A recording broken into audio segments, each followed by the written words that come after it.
Boom, boom, boom. All right. Hey, folks. Happy Monday. It's a lot going on. I'm just going to adjust my camera here just to get this a little more together. All right. Perfect. All right. So I'm going to give it a minute for folks to get on. Thank y'all for joining me. I have a lot on my plate, so I haven't been able to be as frequent as I would like to be, which is why we're here a lot earlier than usual, because I have a meeting after we wrap this live. So I have a hard stop tonight at about 8:50ish. We have to be off because I have another meeting. So I'm gonna stall a little bit to give people a minute to get on. And anyway, we'll just catch up on a few other things really quick. Let me check out the chat real quick. I do expect there'll be probably some foolery on here. A few folks that come on here doing the most, but it is what it is. Like, you know what I mean? Nothing is gonna have me lose any sleep. So folks can say whatever they want. But it has been a very, very wild week. I'll say that. Let's see. What up, Trinity? What up, Miss Butterscotch? Jabe said, "Is this the earliest live stream Calvin has ever done?" Yeah, I like to do things closer to like 9 Eastern time. That way, people on the West Coast, it's about 6 o'clock for them, right? I don't like going this early because look, even on the East Coast, folks still driving home from work and stuff. But oh well, you know. But I wanted to get a live in because I've been traveling, so if I didn't do it tonight, y'all wasn't gonna get one until after July 24th. I was like, that's pushing it, right? Too much has been going on. Let's see. Okay, see how this works. ATR only Echo No says, thank you so much for an earlier stream. I can't go live with you anymore because of working my time zone. Happy dance. Great, but now that's probably gonna be the only time y'all see me this early, but we're gonna make this a good one, all right?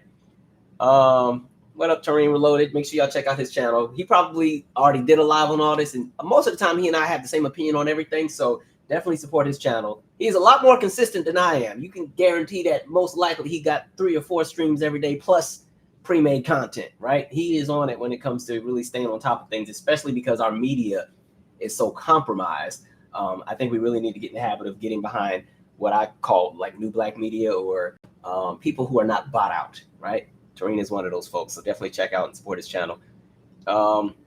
Raymond said, you haven't talked about the BET Awards. I didn't see the BET Awards, to be honest. Somebody remind me, we'll talk about, I did watch the Usher tribute on YouTube, but I didn't see the BET Awards. Sorry.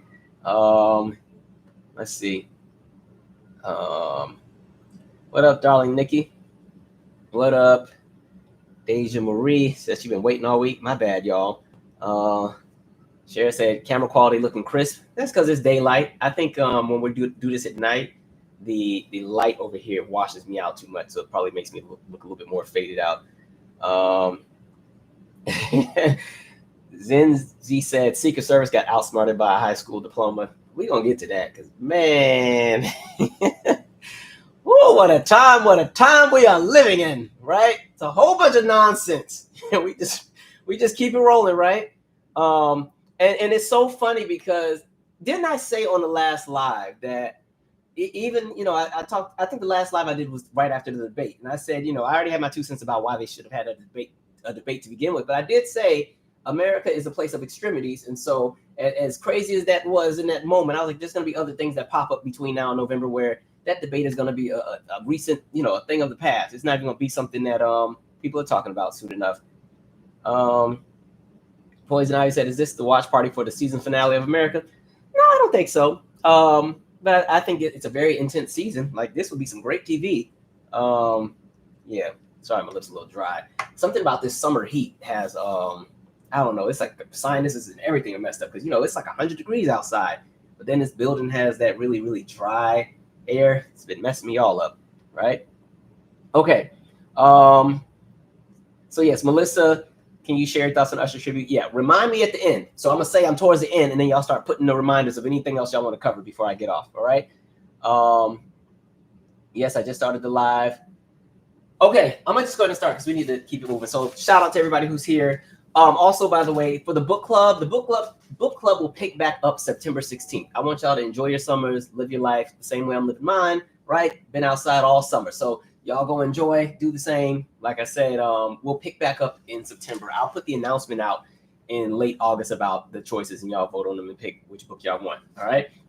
But yeah, it's been unusually hot everywhere I've been. Like it's like hot where even the food you eat, you don't even want nothing heavy. Like this has been a real like, let me just get a salad with not even ranch. Like let me just do a vinaigrette kind of weather. Like it's just hot, and it made me think back like, dang, because y'all know I worked with kids for like a decade and some change, and this would have been the time that I'd be running summer camp right now. We would have been outside, right? We would have been field tripping, pooling, right? Outdoor games and get it. Like, man, so I love my kids, but man, if there's been a summer that I'm happy to not be outside in that direct heat like that, right? Like, man, even my plants, I had to like double how much I'm watering them. My plants were cussing me out last week because I was trying to, give them their water in moderation. Psh, absolutely not. Before I get to Orange Man and his nonsense, let me start with Houston really quick and Governor Abbott, and then we'll jump right into what most of y'all are probably here for. So shout out to everybody in the Gulf region that is still recovering from the last hurricane. The thing that drives me crazy in all of this is, well, one, Texas, y'all already got that half cuckoo governor, right? Y'all got Mr. Hot Wheels. And the thing that gets me is at this point, at least for the last 5 years, we've seen what's been happening in Houston every time there's a hurricane, whether it's the flooding, whether it's the power going out, or even in the winter with the power grid failing because the power system that they have was not really set up for cold weather. And this is all of a bigger conversation of Texas being in its own power grid to begin with outside of everybody else in the U.S. There's 3 power grids in the United States. There's one for the West Coast or the western portion of the country, one for the eastern portion, and then there's Texas, right? And so at this point, Abbott and crew knew hurricane time was coming. Now, he was in South Korea doing some other stuff, and it's just very interesting that a lot of times when the people are in need, these folks are never in town. It's just very convenient that he somehow all of a sudden had a summit he needed to be to all the way in South Korea while his residents and constituents are getting blown away and flooded out, right? But as of today, there's still like 224,000 people in the Houston region without power, right? And Saturday, it was 500K around Saturday, but they've been kind of working on it. But what's so crazy is, so he gets back from South Korea, and now he's trying to talk all this trash. Let me read what I saw, because he wanted answers from the people that, regulate the power in Texas. I said, y'all can be so performative. So I just want folks to start paying attention to these people because they play the same games over and over and over. All right. So this was his response to CenterPoint, which is pretty much the main group that's managing what happens with Texas Power. If CenterPoint does not respond to my request, because he wants answers right now, right? He's going to show him who's boss. I will be issuing an executive order imposing what I think are appropriate standards. Abbott said, the standards I want to impose on CenterPoint would be far more costly than what they may be coming up with. Separate from that, if they don't comply with my request and refuse to work with them, we're going to completely reevaluate the current status of CenterPoint in our area. Abbott did not pull any punches Sunday afternoon after going after CenterPoint for their failures in getting the lights back on for people of Houston, as well as hundreds of thousands of people in the other areas. I will give CenterPoint until July 31st to provide my office with specific actions that they will take to address the following issues that will focus on improving power reliability. 1, removal of any vegetation that threatens any power line covered in the geographic region covered by CenterPoint. So they about to chop down all the trees. Abbott said CenterPoint must specify actions that it will take in the coming months that it did not take during the hurricane that will reduce or eliminate power outages in the event of another tropical storm arriving at the Gulf Coast. Abbott describes some of the other actions of the state, that the state will require from CenterPoint. Regardless of the reason, CenterPoint did not have an adequate number of workers pre-staged to immediately address the power outage. So my demand upon CenterPoint is that they must specify what actions they will take to pre-stage the sufficient number of workers immediately to power outages, he said. We must know why CenterPoint, we must know, what? We must know, was CenterPoint, protecting Texans, or was it protecting its own pocketbook? And so just, again, context for why Texas has its own power grid. Okay, so turn of the 20th century, states saw power as a necessity and began to regulate, right, companies to ensure that energy was provided in regard to equity, making sure everybody got something. Now, regulations were established and covering which companies could sell electricity and how much they could charge. Texas was seeking to avoid federal and interstate rules and opted out. Instead, the state's power companies merged to create bigger companies and share power without exporting any overstate lines. And so that's why we've gotten to the space where Texas has their own, they got their own thing. They ain't really tied to anybody else. So that's why when we saw the winter of 2021 and their power was out, other groups couldn't really help. Like the segments of the Western electric grid couldn't do anything. There's nothing they could do to help. Same thing for the Eastern, because Texas is its own island. But my thing is, somebody like Abbott has been in the pockets of all of these rich executives that, again, advocate for deregulation, advocate for all these different things. And then they like to do what I call theater. When stuff goes wrong, now they pretend and play to be concerned. It's kind of like Susan Collins from Maine, right? She will sit there and rally behind every terrible piece of legislation and policy that is punitive and oppressive and disadvantages people. But then she'll go in front of the cameras and be like, oh, I'm concerned.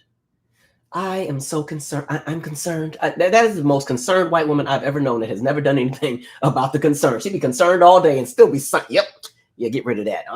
So yeah, same kind of theatrics. So it's like, Abbott, you've been doing everything but focusing on that infrastructure. And for me, at least since about 2020, there should have been efforts to start saying, let's reevaluate how we're going to manage, the power grid in Texas. So they're talking about cutting vegetation. If anything, the move should be to put the lines underground. That's what most advanced areas are doing, so that when there's these different storms, they don't have to worry about the power being out. Like, one of my favorite things about living in DC is, now there's some segments of the city that still have power lines above ground, but the majority of the city, all of the power lines are underground.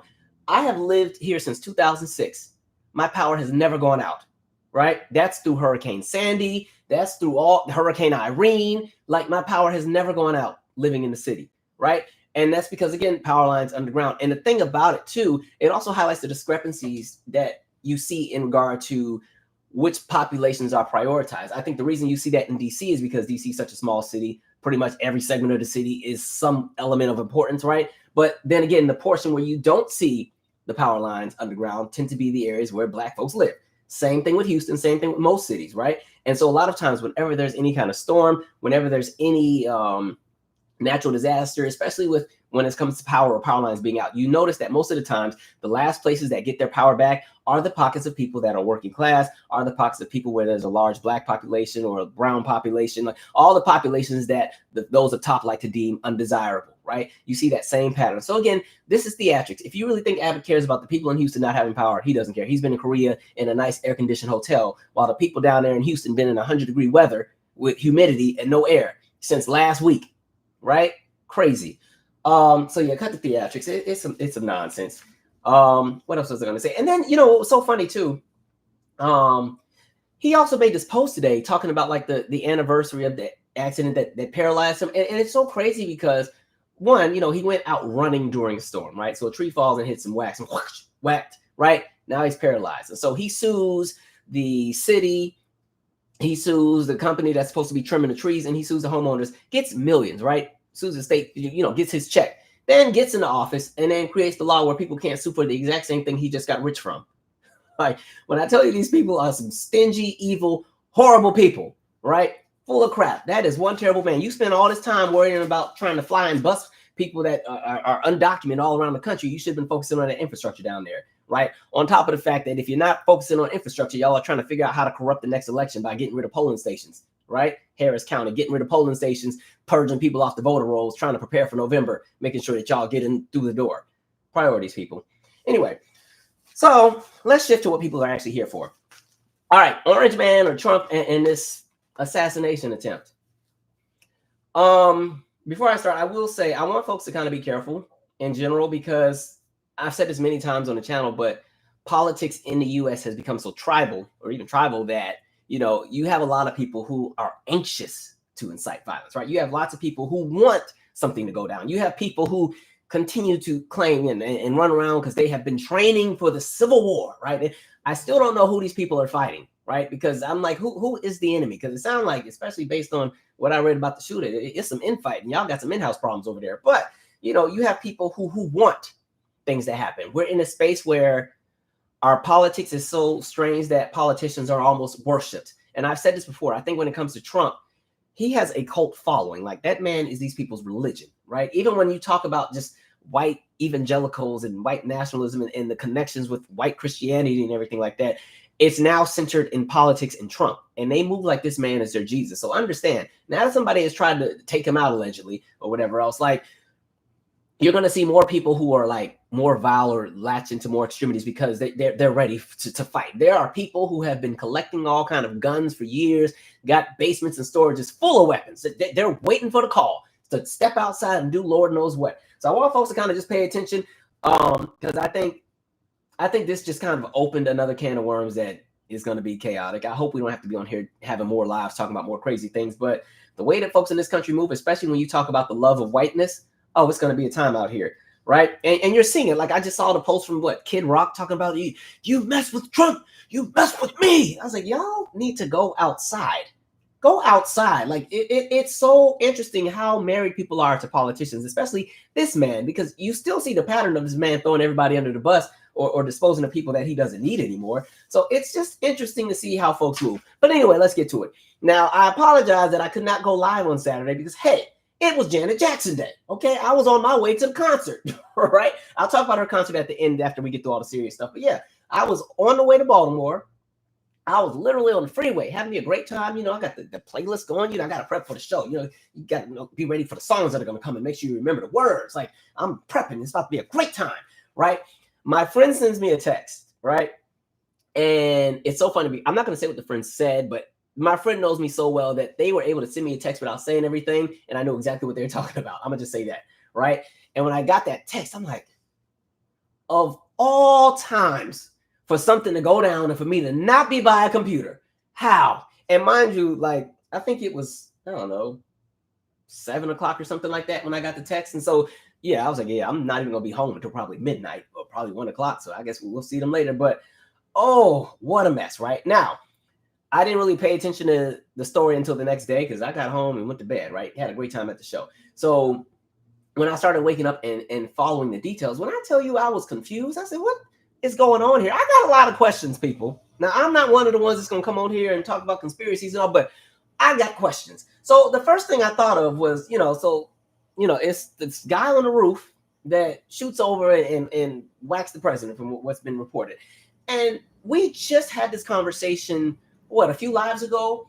I don't remember the story that it was centered around, but I was telling you guys the experience I had when, my kids met Barack Obama and everything. We were at Great Falls, and we were a part of a TV special. And I remember when they did the Great Falls thing, first of all, that entire park was closed. Nobody could go to any of it, right? It was just for us and the camera crew and Barack Obama and Al Roker, right? And mind you, they had already checked this perimeter, helicopters, all kind of stuff, days before. And then even for us to get in, you had to have all kind of paperwork. There were segments of the freeway you couldn't even get through it, or not the freeway, but the roads leading to it. And that crap was secured and locked down. Nobody was getting up and through there, right? They were not playing. So when I saw this, and then I was seeing the details, I'm like, this ain't adding up to me. Like, first of all, the thing that got me is like, he's not in the box. You know how they got that glass box that people normally stand in if they're outside? I was like, he ain't in the box? And they're in the woods? Out in the open air, so he's out there just raw dog in the air, just breathing all free, open space.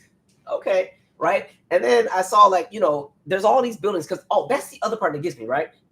So one of the things, if you haven't noticed, a lot of his rallies have not been in arenas anymore, right? And that's because he owes so many of these cities money. Let's just go down the list while we're at it. Y'all know I love some context with everything. I don't just be on here running my mouth. But because he's had all of these rallies in these major metropolitan cities and used their arenas and used the convention centers and the amphitheaters and stuff, his people never pay anybody.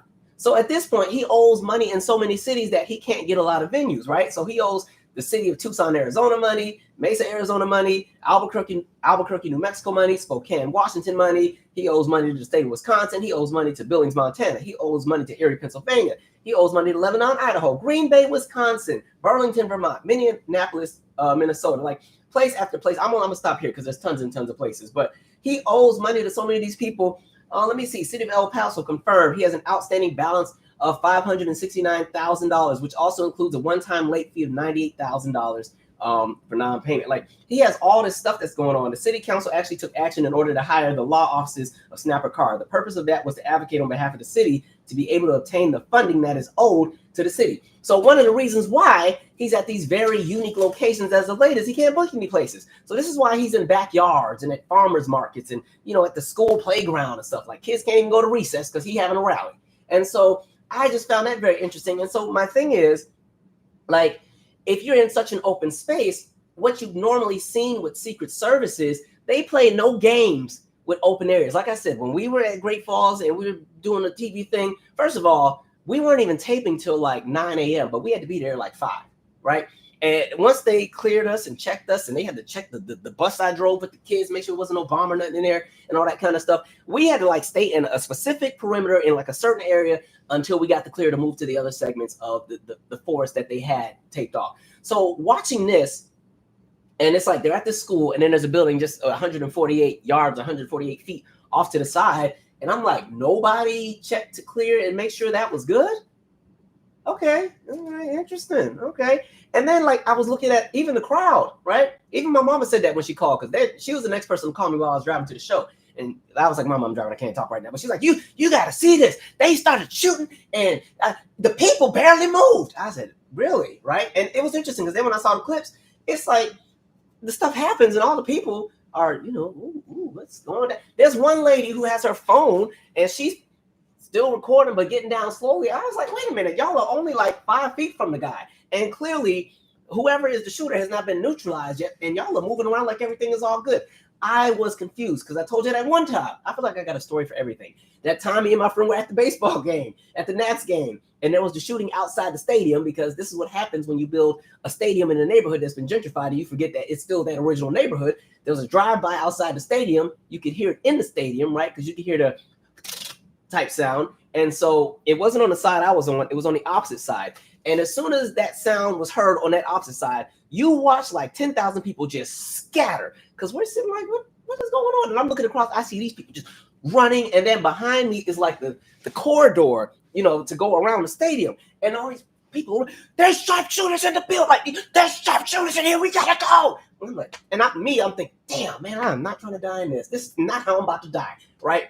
Plus the other thing too, it was a baseball game. It wasn't but like 8 black people in the whole game. And I was like, God, please don't let this be like some white nationalist stuff, because me and my friend are 2 out of 8. They're going to get us, so we ain't got nowhere to hide, right? And so, but when we was at that game, when I say them people scattered, so it was very weird watching this man stand right here and somewhat drop down, and then all the people behind him not really move. And nobody really spread out. Nobody really scattered. Everybody's kind of moving around. I said, this is... And I don't know if that's just because that's how white folks are when it comes to the crazy stuff. Because, black folks, we be scary as I don't know what. All it takes is one person to run, and we run in too. So I don't know what was going on with that, but that was very interesting to me. I was like, okay. And the other thing too, because I feel like Americans tend to panic anyway. I think back to when they had Global Citizens Festival in 2018. I think it was in New York, right? And I remember I was watching because Janet was going to perform. And like right before she was supposed to perform, there was some kind of speaker or something that blew, made like a poof sound. And that whole crowd scattering and everything. They had to pause the concert, right? Okay, just from the sound of a boom. They didn't know if it was a gun or what, but and then like I think MSNBC, Joy Reid was like, we don't know if it's gunshots. We're reporting, we're getting this. I was like, they aren't playing games, right? So to watch this rally, and everybody's just so calm and collected. And mind you, this is the man that they love who is their Jesus, and he potentially has just possibly been killed, and ain't nobody moving. I was like, I am confused, right? So that was the other part that had me confused. Then, Secret Service, we got to go back to them. That has to be the slowest Secret Service I have ever seen. I ain't ever in my life seen them move with such a little sense of urgency, right? Listen, when they try to take out Reagan, right? You heard the pop, pop, they were doing barrel rolls. Hold up, we're going to skip this ad. When you saw them take out Reagan, like they were doing barrel rolls and running, and they jumped and took cover. One of the other people I think got hit, and I mean they stuffed him in that car and was out of there, right? Literally 20 seconds from the pop to him in the car being pulled off, right? When it was Kennedy, they move so fast that most of the time, if you see the Kennedy footage, it's always in slow motion because they move so fast, right? Kennedy's in the car waving, they go pop, pop, or whatever. You see Jacqueline climbing on the back of the seat trying to get out. They trying to pull her back in, and that car sped off around the corner. Done, right? Any footage you see of Kennedy, it's always in slow motion. They got to slow it down because them folks was moving out of there so fast. So then watching this just go, I was like, what am I looking at? So when I'm watching the Secret Service people, it was kind of like they were moving like, oh, come on, y'all. They didn't try to shoot Trump. Let's go. I'm coming. And then the lady on the bench, I'm coming. Come on. Here we go. And I was like, I'm lost. I need questions answered, okay? They would, and then, this is what got me too. Then when they're walking Trump down the stairs, right? Which to me, that was very slow. I mean, y'all know I like to stand up. It's like they're walking him right this slow down the stairs. They just go, he going. And I'm sitting there looking like, ain't no damn way, right? It was like they were walking him like, it's like a church mother at church after she just finished doing a sermon, and now they walking her down the pulpit and holding her hand. and everything else like that. Or like the James Brown concerts. Remember, like James Brown would like do the concert and they would throw a cape over his back, and he'd pretend like he was so tired from and he throw the cape back off. Like I'm like, what am I watching? Y'all are moving so slow.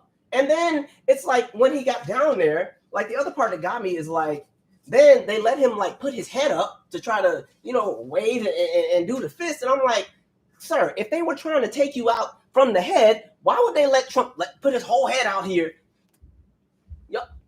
Just hit me right. All this is open, all in the open for the shooter. Mind you, they ain't got the shooter yet. We way out here trying to. I have never in my life. I said, I don't know what kind of training they got over there, but I would not want to be president, because if that was my Secret Service, everybody's fired. Right? We just gonna gut the whole. We gonna start a new program. Like, I ain't never in my life. I'm gonna have to get some UFC fighters or something. I'm gonna pull in all the UFC folks because they would have had my back. I ain't never in my life let him stick his head up like that. And that was the part that got me. Like, the shooter hadn't been officially neutralized, or there hadn't been an announcement about it, and so you got the crowd barely moving, right? They just doing whatever they do. Secret Service is walking him out. Like, I'm like, y'all should have scooped him and ran. And even the car drove off slow. Like, they driving off like it's the royal wedding and it's Princess Diana and Charles in the back, and they waving at the people. First of all, they're already in the middle of nowhere. I don't know where the nearest hospital is. I'm like, y'all should already be like loading up and let's go, right? Goodness. Any of them Secret Service people, they better not ever try to rob a bank because they getting caught. Like, they ain't gonna move fast enough. I ain't never in my life. Like, goodness. I don't know. Maybe I watched too many movies, because I thought this was gonna be something like the Bodyguard movie, where it was like before anything could go down, you see the Secret Service got jumped in front to try to nobody jumped in front. And Trump had to take whatever came to him, right? Absolutely crazy. So at this point, I just feel like y'all are 0 for 2. Between January 6th and that nonsense and this nonsense, I got questions, right? And then what's even more interesting to me is the best thing about like doing a live after the fact is then all the extra details start coming out, right? So then there's all these different clips of people who were at the rally, and they can see the shooter scaling the wall, right? They, at least at this point, had a minute and a half notice that, hey, there's some guy climbing, getting on the roof with like an AR-15 or some kind of gun, right? They're like, the videos, you hear the people literally saying, like, he's got a gun, he's got a gun, he's got a gun. And I'm like, I don't hear like a in the direction of the guy on the gun. Never. I don't know what they're doing over there. That's some crazy stuff, right? And that's like the time to scale the wall. And you're scaling the wall. That's the perfect time to get hit, right? You ain't never going to be able to climb fast enough, right? That's why I was laughing at the January 6 people thinking they could scale the wall, and none of them got up there in enough time, and half of them fell, right? Even when you think back, this is a stupid example, but I think back to the Keith Sweat video, Twisted, right? Remember, he was dating the girl, and she was like the robber. She was steal the jewelry and stuff, but at the end of the music video, she was scaling the wall, climbing the ladder. When you are climbing the wall, you are out in the open. There is nothing protecting you. Done, right? And that's what happened to the girl in the video. But anyway, I don't know. And then this is interesting, right? One of the things that I read, I don't know how accurate this is, but it was saying that the Secret Service said they had no jurisdiction for the area outside of the perimeter, and that shed that the dude was on was outside of the perimeter. I said the perimeter. Well, that's only 148 feet. That's a baseball throw over, right? That's one home run down the field. And so even with that, I've never heard that in my life, because I feel like Secret Service has jurisdiction wherever they go, right? It's the president. It's whoever that they're protecting. And so they tend to have jurisdiction over anything, because oddly enough, U.S. Capitol Police have jurisdiction anywhere in the country, right? They don't normally leave the U.S. Capitol region, but in the event that they are summoned to do anything outside, they have jurisdiction everywhere in the country, right? I only know that because I know somebody that's a U.S. Capitol Police officer, right? And so that was interesting. And so Secret Service is saying they didn't have jurisdiction. And then state of Pennsylvania is saying, well, they couldn't stop somebody who was a gun-toting person from climbing a wall. Because, again, this goes back to the gun laws and everything. But something doesn't add up to me. That's all I'm saying. Because, look, NATO was just here, right? They had the NATO conference, like, right down the street. And let me tell you how crazy this is. They had all of, like, downtown D.C., like, blocked all kind of fences and cement slabs and all kind of stuff. I was like, they have more security than during the inauguration. Now, I was just trying to go and get some breakfast, right? I work from home most of the week. And so I was just trying to get some breakfast, right? I was going to go to my favorite spot. I ain't going to say what it is, because then some of y'all might show up there looking for me, right? And so I'm like trying to go to my favorite spot. And I can't get to it because the roads are blocked. Sidewalks were even blocked. You couldn't get on some sidewalks. I'm trying to figure out. It was like a maze. I'm trying to figure out how to get to where I need to go. And then I see the spot that I want to eat at, but there's a big old fence in front of it. But somehow there's a way to get to it from the other side. So I'm trying to figure out the other side. And then I think there's like an opening, like there's an opening this wide. I said, oh, this must be for pedestrians. As soon as I start walking, don't walk any further. Oh, shit. What? I'm just trying to don't walk it. Okay, you ain't got to tell me for once. I will not be a hashtag today, right? Couldn't even go to my breakfast spot. I had to go home and just eat some oatmeal, right? And so that was for NATO. That's for people that don't even live here. That's for people from Italy and Germany and all that. They got better protection than the person that's running for the highest state of office or whatever, highest elected office. Crazy for me. So stuff ain't adding up. That's all I'm saying. Now, for those who think that it is staged, I'm also on the fence with that. And I say that because I wouldn't put something like that past Orange Man, but based on the people he associates himself with and who he runs with, he usually runs with some of the dumbest folks in society. And so I feel like had it been something that was staged, it would have ended up working. They probably would have killed him on accident. They would have had all that messed up, right? They would have been pop, pop, pop, and probably shot 5 people behind him on accident. I don't see him or anybody he runs with being intelligent enough to pull something like that off, right? I don't see it. I wouldn't put it past him, but his execution has been terrible with any kind of crazy thing he's ever done. So I don't see it. That's just me, right? Plus, he does all this big talking, but he's also kind of scary to me. I don't see him willing to get an ear grazed, or even some people say he didn't even get that. They cut him with a razor. I don't even see him wanting somebody to cut him. Now I have seen like the zoomed in pictures, and there's a little piece of the ear that's like yanked off over there, but I don't know.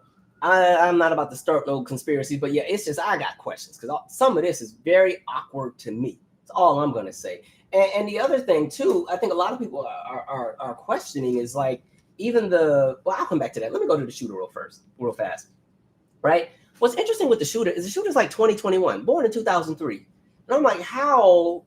And I've said this before many times when we talk about some of these people that do these crazy things and they're super young. How do you get to a state where you're that mad that you were that bold to go and that's what you're going to try to do, right? And then the crazy part for me, like I ain't trying to be funny, but that's a crazy way to go out. Like you didn't try to shoot somebody and took 5 shots and missed all of them, and then you died. Like imagine you it was just, what did you die for? You died because it was a Saturday. You couldn't even do. Let me word this carefully. They ain't about to get me out of YouTube. But interesting, right? And then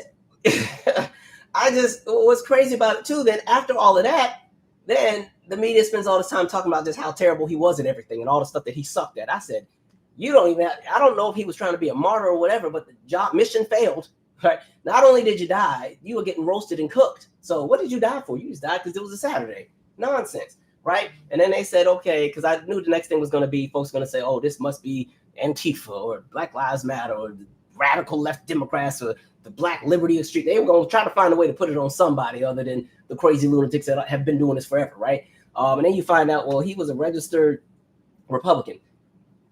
I don't know how all that works. I don't know if he is what you call a George Bush Republican or if he was a Trump Republican, but he's too young to be a Bush Republican because by the time, I don't know. So don't add up, but Lord. And now I've just seen like a lot of really crazy commentary where folks are like, Trump took a bullet for us. We need to stand behind him.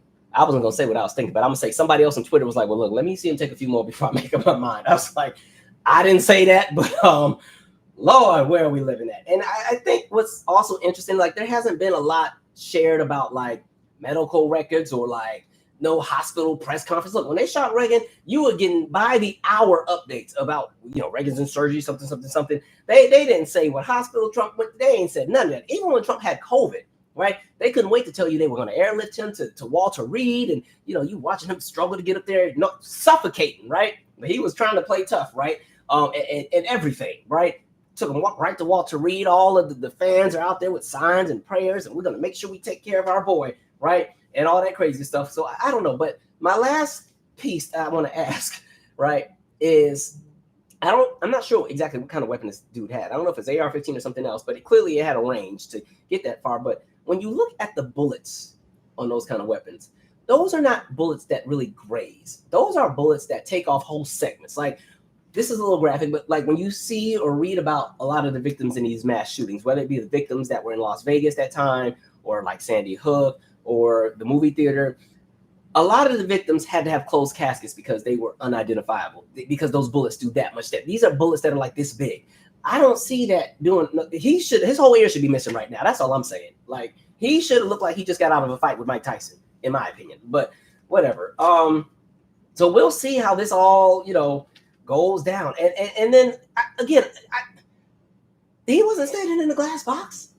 Because I was like, maybe he's standing in the glass box, and what it is like that got shattered, and that's what went and cut him. Because I just can't see a whole bullet doing all that, and then nobody behind him died. Because I don't know. We'll figure this out. Again, I'm not trying to stir up nothing. I'm just telling you what was running through my mind as I watched it. Again, and when these different things kind of happen, the details continue to unfold throughout the day. And I'll say this. I already told you, we live in a country of extremities, and there are always crazy things that happen between now and November. I'm anxious to see what the October surprise will be. And if something is revealed that some people are questioning or thinking, that's all I'll say. But I do want to say, this goes back to why I said people should really be careful, because we're in a space again where people want to incite violence. This is what excites people. There are people who get off on this kind of stuff. There are people who have been waiting for this moment. They think there's going to be a magical bat signal that says it's time for civil war, and they're just going to go out in the streets, and somehow they'll be able to identify everybody that's a liberal or a part of something and just take them out. There are people who are literally getting off to this, right?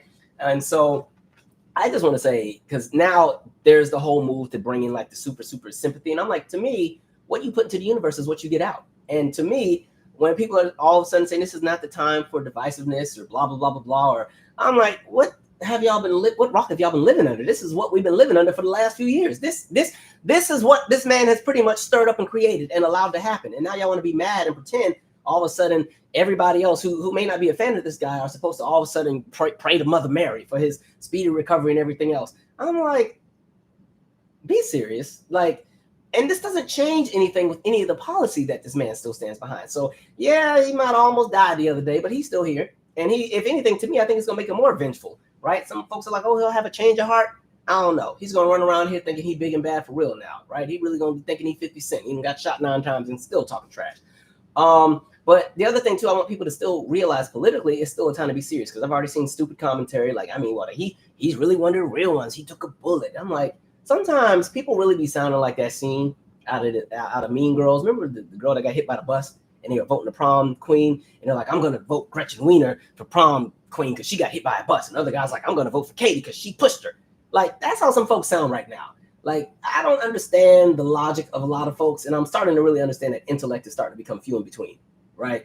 But there is, and even with the media, like that Forbes article that came out, right? That was the Forbes article saying, like, with Orange Man being shot, will this like have a connection with black voters? But the article was more so satire, right? If you read the actual article, it's actually cooking that entire ideology like this makes no sense. But the problem is we have so many people who like to have clickbait or do things that are going to bring in the views that at this point, it's like a game for a lot of people, right? And it's just a very, very weird time, right? So for me, this is really just not the time to like jump into some nonsense, right? And for the folks who all of a sudden were trying, especially in the media, and even those on like the Marjorie Taylor Greens and all them who are like, yeah, this is the time we come together. I'm like, just a week ago, we just watched what's his name saying, well, as long as the left wing blah blah blah blah blah does what we do, there won't be any bloodshed. This is the language y'all been saying forever and a day. Didn't they just have the Patriot Front group having a whole rally and a march in Nashville last week? The ones that be walking with the potato sacks on their head and the khakis from Old Navy and the blue shirt looking stupid, right? Now I got a side eye every U-Haul that drives because I don't know if it's 30 of them inside the truck, right? Like, man. So it's like, I don't want to hear it because, again, when Pelosi's husband got whacked, everybody was laughing and everything else like that. Couldn't wait, right? When, what else? When they tried to kidnap Gretchen the governor of what is that, Michigan, when they tried to kidnap the governor and all the people that rallied behind the kidnappers, right? Because understand, the media plays into a lot of this. This is ratings for them. They love to play into the extremities. Because again, like I said, every CEO of all the major networks are all Trump donors, including MSNBC, right? And so this is ratings for them. This kind of stuff is exactly why the media would love for Trump to get a second term, because again, like I said the other two lives, somebody like Biden is boring, right? Biden is this old man that just does his old man thing, and that's it. But they get ratings with Trump because Trump is always going to say something out of pocket. He's going to do something out of pocket. Everybody on his team is half great. Steve Bannon and Roger Stone. These are all people that make great TV that are going to have horrible sound bites that get people talking and keep the ratings up. Because understand, all these major news networks, their ratings have been declining for the last 4 years. Why? Because Orange Man ain't in office, right? Let him get back in there. This is going to be a paycheck for all the networks. Like, they loved the spring of 2020, right after George Floyd, and you have the uprisings in all the cities, and this stirring into the conversation of America's divided, and you got Trump going out there holding the Bible upside down while this gassing the protesters, and this was great for ratings. They want a continuation of that. So the idea of normalcy, or what life used to look like before 2015, 2016, the media does not want that back. That's going to mess up the money. They need something to talk about, right? This is why we're going to hear about this shooting for like the next 2 weeks, right? And I just said that like the last live, that this is a country where everything really is, a setup of extremities, right? And we're in a space where people think it's a free-for-all to just do any and everything, which is why I said, folks, you really be careful, because you're going to have a lot of lunatics out here that either are copycats, or somebody's going to think, well, since you went after him, we got to go after your guy. That's why I was like, folks need to just stay in the house for a little bit, as far as folks who are potential targets. And then it's interesting, because then I also saw, and I ain't even trying to clown, but I saw the statement from Ivanka, where she was saying that her mother was watching over Trump that day, and that's why he lived. And I'm like, didn't he bury her at the golf course? Like, you got people trying to hit a hole in one, and her gravesite is in the way. Like, okay, whatever. It's interesting. It's just, this is a person, in my opinion, who, because y'all know I don't care for this man, has been terrible for as long as I can remember. And now all of a sudden everybody wants to try to paint him to be like this wholesome man. And I'm not saying that the man should have died, but I'm just saying, let's cut the performative antics. Call it what it is. We don't have to sit there and pretend that this is a country of loving people. It's not. Everybody got some kind of smoke for somebody, and that's what we've been living under for like the last decade. And like I said, I feel like we're about to get a more vengeful Trump. They're saying, oh no, he's had a change of heart. I'm like, what y'all think he's gonna come out and be Martin Luther King now? You think he's gonna come out and all of a sudden undo every policy he wants to push in there? Like, he got a whole list of people. What is it?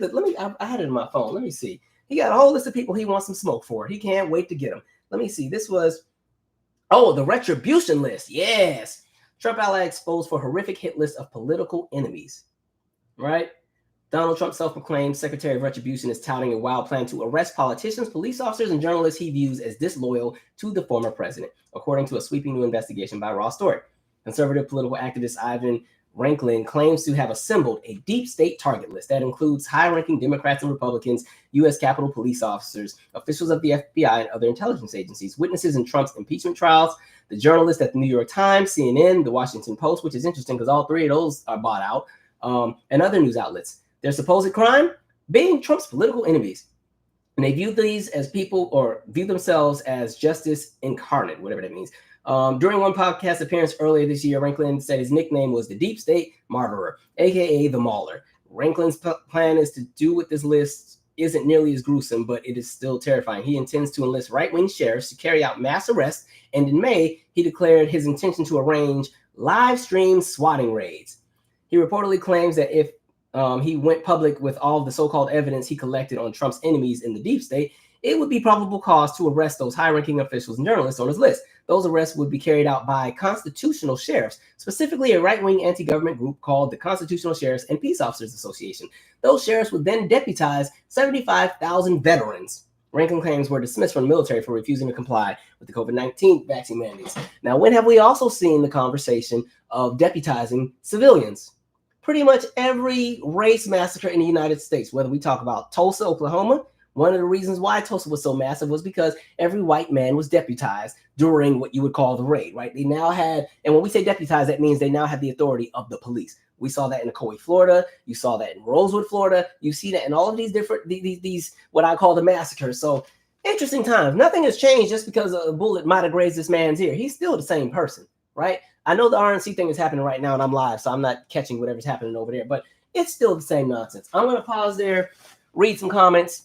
I got questions. I'm still not over that Secret Service moving that slow. Y'all better move with a sense of urgency. Like, they move faster when they try to take the picture with Trump and that eagle, and the eagle's wings started flapping. That way they started running in there. Jeez, a bird is more threatening than a bullet. Imagine that. All right, let's see. I'm not going to be able to get to every comment because y'all in here cooking with me, but that's okay. So, yeah, we are going to see how that really unfolded because there's too many questions around it. It's a lot of stuff that don't make sense to me, right? I'm not going to be the one stirring the pot. Other people will, but I was watching that like, I don't know. We'll see. Okay. Iron Will said, those people aren't the brightest, and who's going to risk their lives for a fake assassination? That too. Well, I don't know, because you've seen people who are willing to die for this man. There's people who are foolish enough to do it, right? But yeah, I don't know too many people wanting to take a bullet. And then again, even the idea of I'm scary. I can't imagine being president and they're like, okay, well, we're gonna do this plan right now. You're just gonna get grazed on the ear a little bit. That's already too much for me. Y'all need to find something else. Y'all can't do something else like somebody else gets you. Greg, you need to get shot in the shoulder. Like he can take it, right? Greg is like 270 pounds. He can handle it. Like he'll be okay. So let him get shot, and I'll just be standing on the other side. Like you ain't about to tell me I'm getting my ear grazed. Nope, that's too close for me. Nope. So yeah. Let me see. Gloria all day said true. He's a scaredy cat. Pretends to be hard. Like I've never seen Trump as a tough guy. I've never bought that from him. Scary, out of shape, old. Nothing against people being old, but like no, he please. RR said radicalized on discourse and chat rooms online. Yeah, the internet is already like a breeding ground for craziness. There's all kind of forums and stuff with people who live and breathe this. They spend all day on these forums and these platforms just having these random conversations that stir up. So that's what got Kyle Rittenhouse this fool behind to go in and load up a gun and drive across state lines thinking there was people out, to go in and cause harm. Then he sues and gets money. Abby Wise said, I'm not even going to lie. They had me laughing more. The information came out. None of it makes sense. It's just, what is going on here? That's all I'm saying. Nikita Clark said HIPAA. Okay, I'll take that. But I think even with that, they would normally at least just say, okay, he'll be okay. They at least give you that most of the time. Let's see. Somebody said the math ain't mathing. Trump went to golf. He went to golf. I can't confirm that because I haven't read that on anything, but I wouldn't put it past him. I went golfing. It's a lot going on here. Jeez Louise. Warrior Goddess said, I'm waiting for more information, although I don't think we'll get a complete truth when they release it. But my gut tells me everything wasn't on the up and up with this. I don't know. Interesting. That's all I'm gonna say. Okay. Sherry Miner said one person was killed. Yes, and I saw that person's social media. I was like, ooh, well, again, may you receive what it is you put into the universe. But again, so if that was something that was staged and y'all can kill somebody for no reason, that's wild to me. Let me skip this ad. Like that is wild to me. Somebody said, where's Biden and Kamala? I don't know. Hopefully they're in the house with the doors closed and the shades down. Because like I said, if somebody tried to take out Orange Man, that just means somebody that worships Orange Man is going to be looking for them. Right? Okay. RR said they said glass from the teleprompter and one of the supporters died. Two of them are in the hospital, one in critical care. Also, glass from the teleprompter. Okay, maybe that's what went. That would make sense. That's the glass and that's the cut. And if you see the picture, that's why that little piece is missing right here. Because again, the bullet is like, them bullets are like the size of this Sharpie. So this ain't that. If that was a bullet that did that, he better become a televangelist because his life was spared by a hair, literally. Right? He better be on TBN tomorrow, singing some song he done made up. Because I know if somebody tried to take me out that way, I'd be flying into church on the ropes across the sanctuary the next day. Let's see. Billy Flood said, didn't Trump say bloodbath? See, that's my point. Like, they stir all this stuff up. Then stuff actually happens because there's a lot of people who are dumb. Sorry. Like, there's a lot of people who take this stuff literally. So think back to COVID and he's telling people to inject bleach and folks were doing it. Like, telling folks to take the chemicals that you use inside of an aquarium and that old man died taking it. Because, again, folks really believe. I think, depending on generation, especially when you talk about 40s, 50s, 60s. When I say people used to think so highly of the president and always saw the president as like the end all be all and knowing all of everything, that they would like, this is why you have some generations where people have a portrait of one of the presidents in their house. Like people used to really love the presidents back in the day. And so there are people who really buy into any and everything that some of these people say, right? So it's like, if you spent years just stirring the pot, we never heard conversations of red states and blue states until that man got in office. You know what I mean? To the point where you got federal funding being withheld sometimes. We won't go give this to the blue states. They're going to learn a lesson today. Like crazy. There's no such thing as red states and blue states because there's no state where every single person sees the same thing politically. Everybody has however they see things. Yes, there may be more of a representation, but when you really look at the states politically along the lines, it's normally kind of evenly split. And it's more so just the gerrymandering and districts that kind of determine where people stand on things. It's normally like a 40, 60, 50, 50 kind of setup. right? It's never like a 5% Democrat, everybody else is Republican. That's never been a thing, right? And the way that this normally set up is metropolitan cities tend to vote a bit more Democrat, and then the more rural areas tend to be a bit more loyal to Republicans. That's normally how it is. So this idea of red states and blue states is some nonsense, but you stirred that language, right? And notice every single time he or one of his crazy people put out a talking point, a lot of America runs with it. That's how we've gotten CRT. That's how we've gotten woke. That's how we've gotten all these stupid phrases and all these stupid movements that have come up from a bunch of stupid people, right? Kira said, why are they involving Black American voters who had nothing to do with Trump's attempted assassination? Because everything somehow is always our fault. Everything ties back to us no matter what. And you know what's really crazy? Literally every problem that actually exists within the United States is because of white nationalism and anti-Blackness.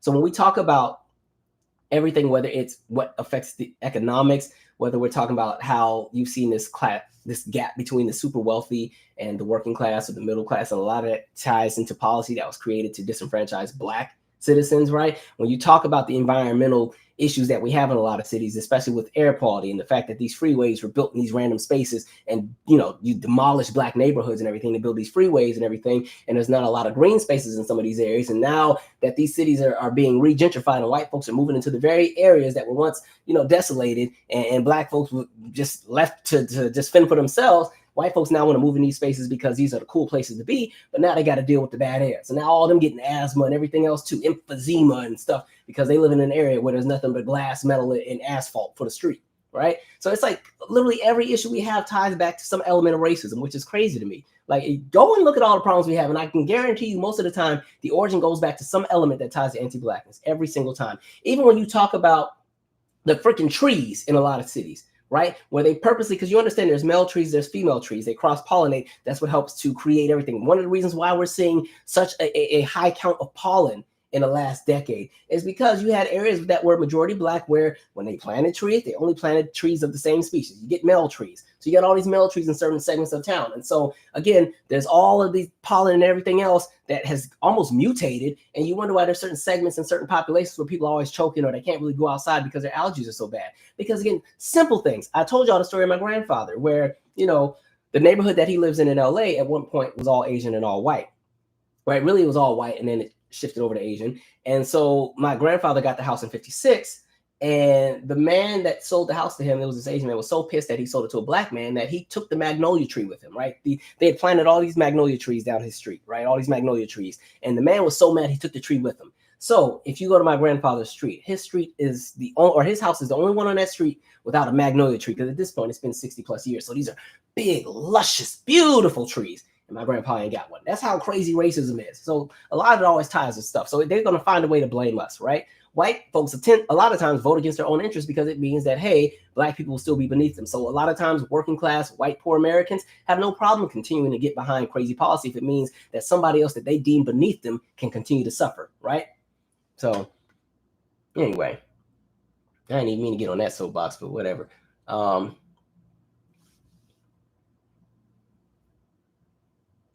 Have I seen his countdown have you seen Trump's emails and interview countdown until his incident? No, I have not.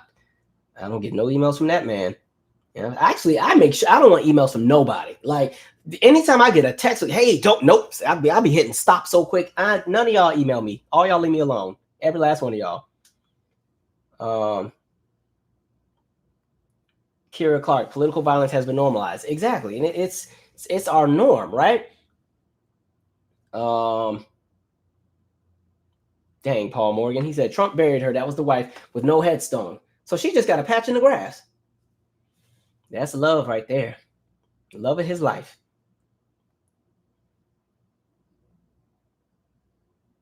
Moody Ring Terrence said, yeah, I don't want to see anybody assassinated. Because the danger with that is once something like that happens, that just elevates the chaos, right? And now it goes back to what I was saying, where it kind of creates that anything goes era we're in. So think back to even the 60s, how many people kept getting taken out, right? It's like you get King that gets taken out, JFK gets taken out, RFK gets taken out. Like they just, Medgar Evers, they're just taking all these people out, right? We do not want to get into a space where that is normalized again.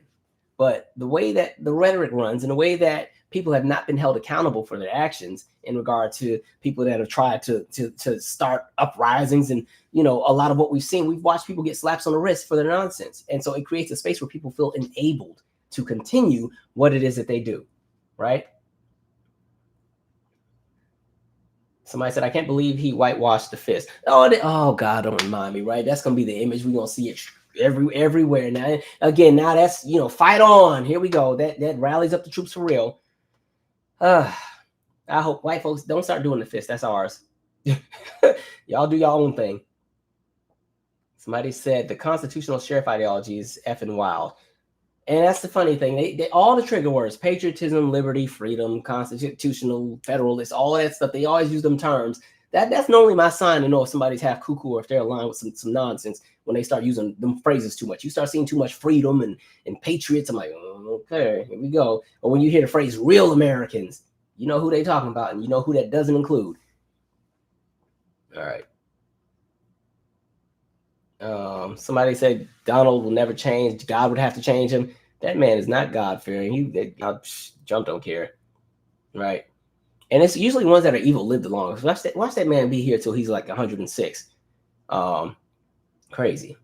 And I will say it's probably a good thing that he did not get, because like, what if he would have got hit and was like, I don't know, paralyzed or something and could only blink 1 for yes and 2 for no? They still would have voted him in, right? He'd do a State of the Union. This is all you get, right? And they'll still be rallying behind it like it's the greatest thing ever. Jesus, hot mess.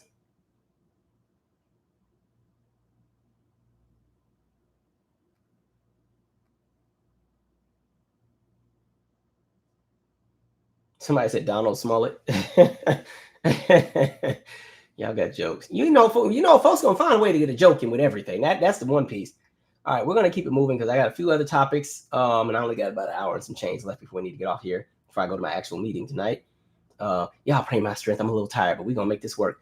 Let's see. Somebody said, right, retaliation is coming. And that's why I said people gotta pay attention. Like, there's a lot of lunatics out here. Somebody said, is Project 2025 even real? That's already been implemented to begin with. Like, listen, let me help y'all out here, because a lot of people are starting to question and they feel like it's not a real thing. Let me just give you a list here to help you guys out with this whole Project 2025 thing. Because I know I love collecting a document.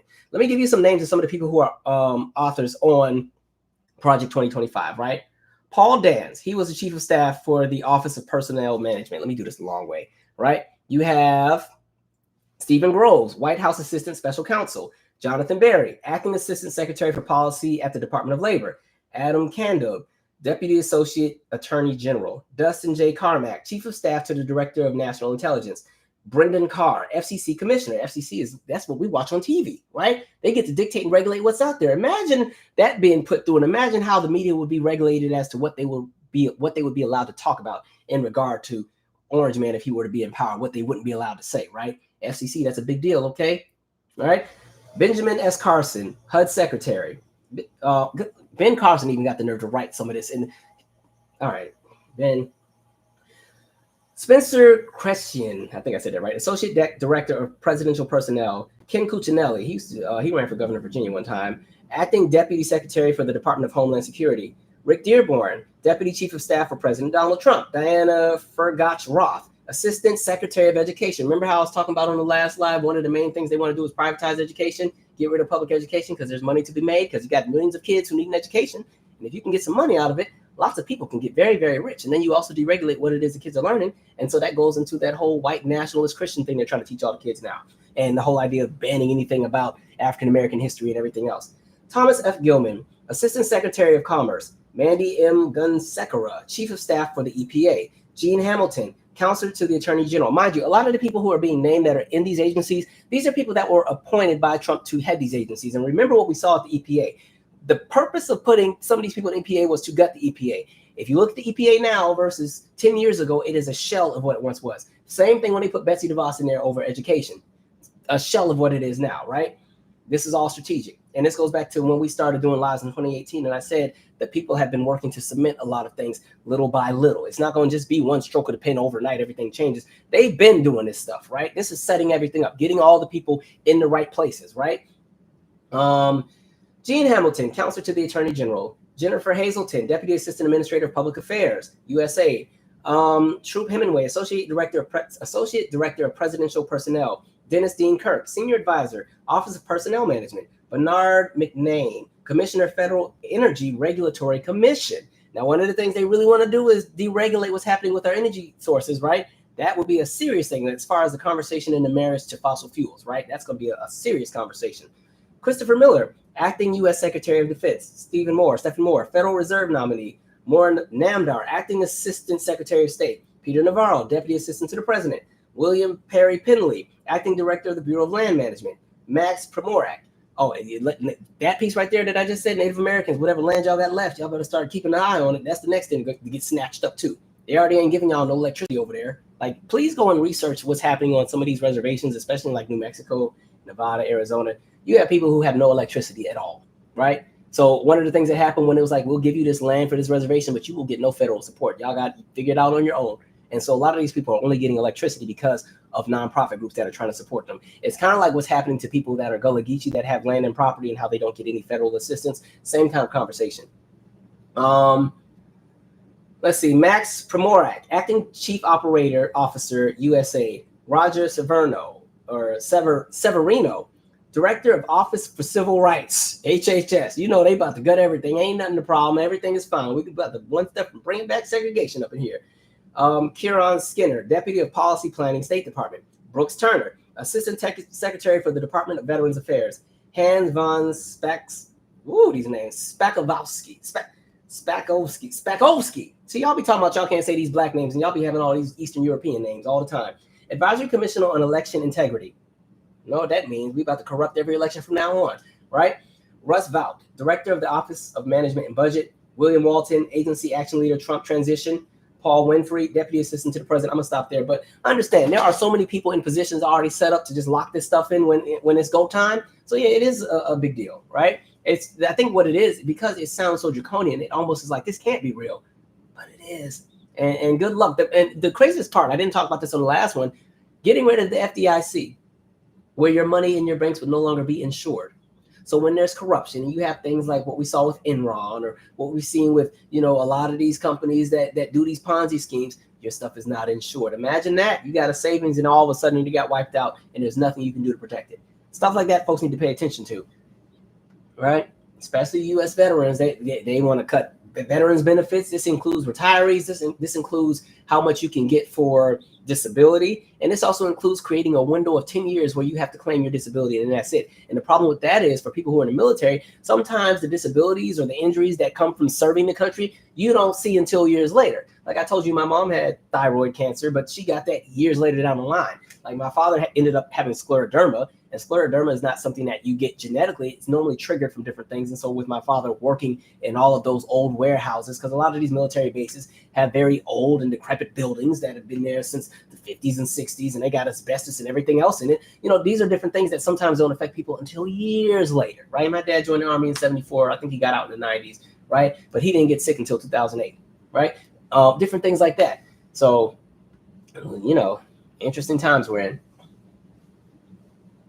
God rest my father's soul too. The 11th was his 9th anniversary of passing, and then for those who follow the podcast, the 12th was Michaela's. If you follow my podcast, that was her 5th anniversary. Let's see.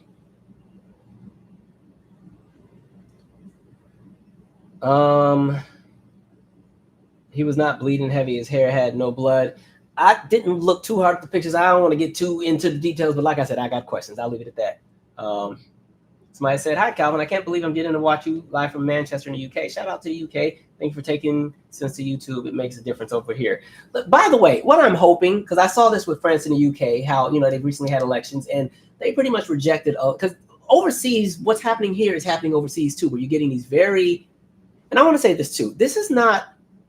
I talk politics a lot here, but this is not, for me, a conversation of Republican versus Democrat. But at this point, it's a conversation of watching people who literally have a mission to just protect their best friends and their folks and make a lot of money at the expense of Americans. And unfortunately, you see that a lot with this crazy extreme right that is taking over the Republican Party, right? And so over in Europe, the same thing has been happening. But in France and in the UK, they recently had these different elections and pretty much just pushed all these people out and said, no, enough. We done dealt with too much nonsense, right? And so when you look at how the UK was affected, especially after Brexit and what it's done to their economy, right? I think people are tired. So God willing, in the United States, people have that same notion. And this is not about just the presidential election, but I'm talking about everything down ballot. Those are the elections that really, really matter, right? So hopefully Americans have some common sense. Tyler Hackner said we are effectively a 50-50 nation. That's how I see it as well. Like, I don't believe that there's blue states and red states. There's states where there's more representation of people who see things a certain way, but there's no such thing as soon as you drive into another state, all of a sudden it's like people with pitchforks coming after you if you don't share their same political view. That's people doing a lot.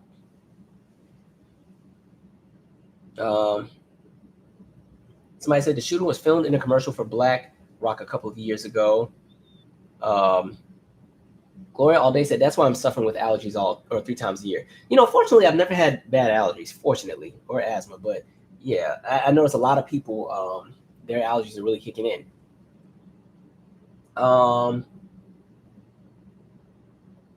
Okay, Denisha Clower said, Calvin, I know this is off topic, but what the heck is the Project 2025? I've seen it numerous of times on my social media. I'm tired at the moment.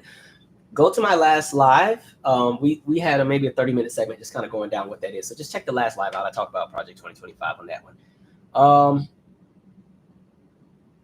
All right, we're going to keep moving because I got to cover some other things. But I appreciate everybody in the comments who is participating. Y'all are keeping this very live. But we got to keep it moving, y'all, so I don't run out of time here.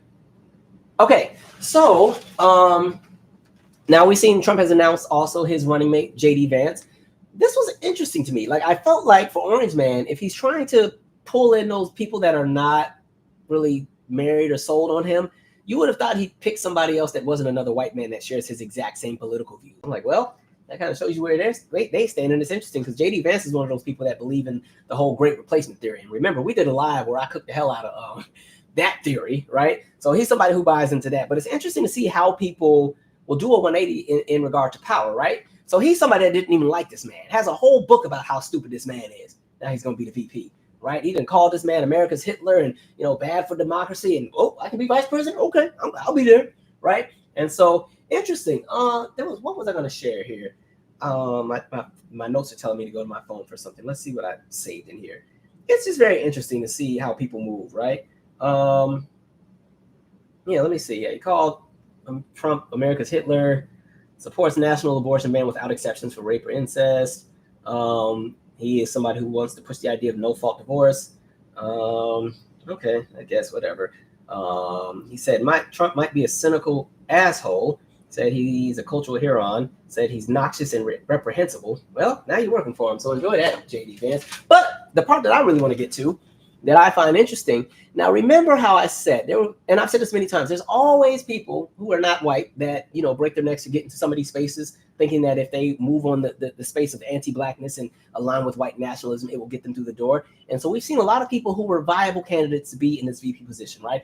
Tim Scott, Byron Donalds, Vivek, you know, all these people who were, you know, out here just making plumb fools of themselves, thinking that they had a shot. And what I find so funny is, as Trump was sending the rejection letters, this was making me think of like MTV Sweet 16. Remember on the show? Oh, and I got to get a sip. Hold on. Remember that show Sweet 16 with the rich spoiled kids that used to have these big extravagant parties? And when they would give out the invitations, it was like a whole event where everybody at the school would be like by the buses or in the cafeteria hoping to get an invitation. And so I got a card over here. And they pass out the invitations to the people. Like, I got one. Like, I felt like that's how Trump was moving with who he was going to pick. But the first thing he did was, he pretty much told all the people that were black and brown, first, y'all not going to be it. So the Tim Scotts and Byron Donalds and Viveks and all them, they got the notification weeks ago, y'all ain't going to be it, right? He told all the Negroes and everybody else, don't worry about it. And then this week and today, you know, he went down the line of all the other white men that weren't going to get it. You know, Virginia's governor, Youngkin, thought he had a shot, all these different folks. And so it's just interesting because I look at somebody like Tim Scott, who has tap danced for years. Going out there, said America's not a racist country. This man went and got married to somebody, right? Because people were questioning why he wasn't married and everything, and they were saying that might be something that works against the voters. He then somehow ended up married, and you know, she's a nice Christian woman. We're in love. Okay, all right, if you say so, right? And so he did all that. Now we'll see. They'll be divorced in about 18 months. right? You had Byron Donalds, who has been embarrassing himself every day. Every time I see him, I'm like, sir, get up. Get up. Get up. Like, have you no integrity, right? Crazy. Vivek, one of the main ones, Vivek swore he was in the door. He was saying all the right talking points out there, just being just as obnoxious. Didn't get the shot. And then it's like I keep trying to tell folks, like, when it comes to these positions, yeah, they will let you be a mouthpiece for white supremacy, but there's going to be a limit to how far they're going to let you climb. They're not going to let you get ahead of them or even be in proximity to have an opportunity. Now, some of these people may end up getting selected to the cabinet, but VP, absolutely not. Even Nikki Haley, which is interesting. If I was a Republican voter, I'd be really pissed off at Nikki, because it's like you ran on the premise of anything but Trump. This man is bad for democracy. At this point, it's not even about Democrats and Republicans. It's about making sure this man doesn't get back in there. And she did all of that and stayed in the race and was losing every primary and, polling and, getting 20% of the vote, but staying in because she believes in saving America. Just for her to turn around and be like, all right, we got to put him in there. We standing behind him. I said, yeah, he must have a position for you too. I said, interesting. So folks will sit here and play the game. So it's interesting to see how quickly people will, sell out when money starts talking. That's why I said money needs to come out of politics, because you see how people move. And I also want to, now Tareen Reloaded has brought up this lady as well. Check out his stuff on her. But that dang Valentina Gomez, I can't wait for them to remind you that you're not a white woman. I can't wait. Now, she is somebody who is running in the state of Missouri for Secretary of State. And she has a very interesting story, because she's from Colombia, right? She was born over there, moved here as a child. She was born in 1999. She's really, really young. But it's been very interesting to watch what platform she decided to build. So her platform is this very anti-black, somehow she jumped in the conversation of reparations, which ain't got nothing to do with her, but these dang ads, hold on. She jumped in the conversation of reparations, right? To try to talk about that's stupid. Black folks need to, work hard and blah, blah, blah, blah, blah, and everything else like that. And every piece of policy she has is kind of something that aligns with like white nationalists. And I said this before, a lot of times when you have people who come here or who want power, one of the first things people do a lot of times is they come here, and I said this before, a lot of people come here to be white, right?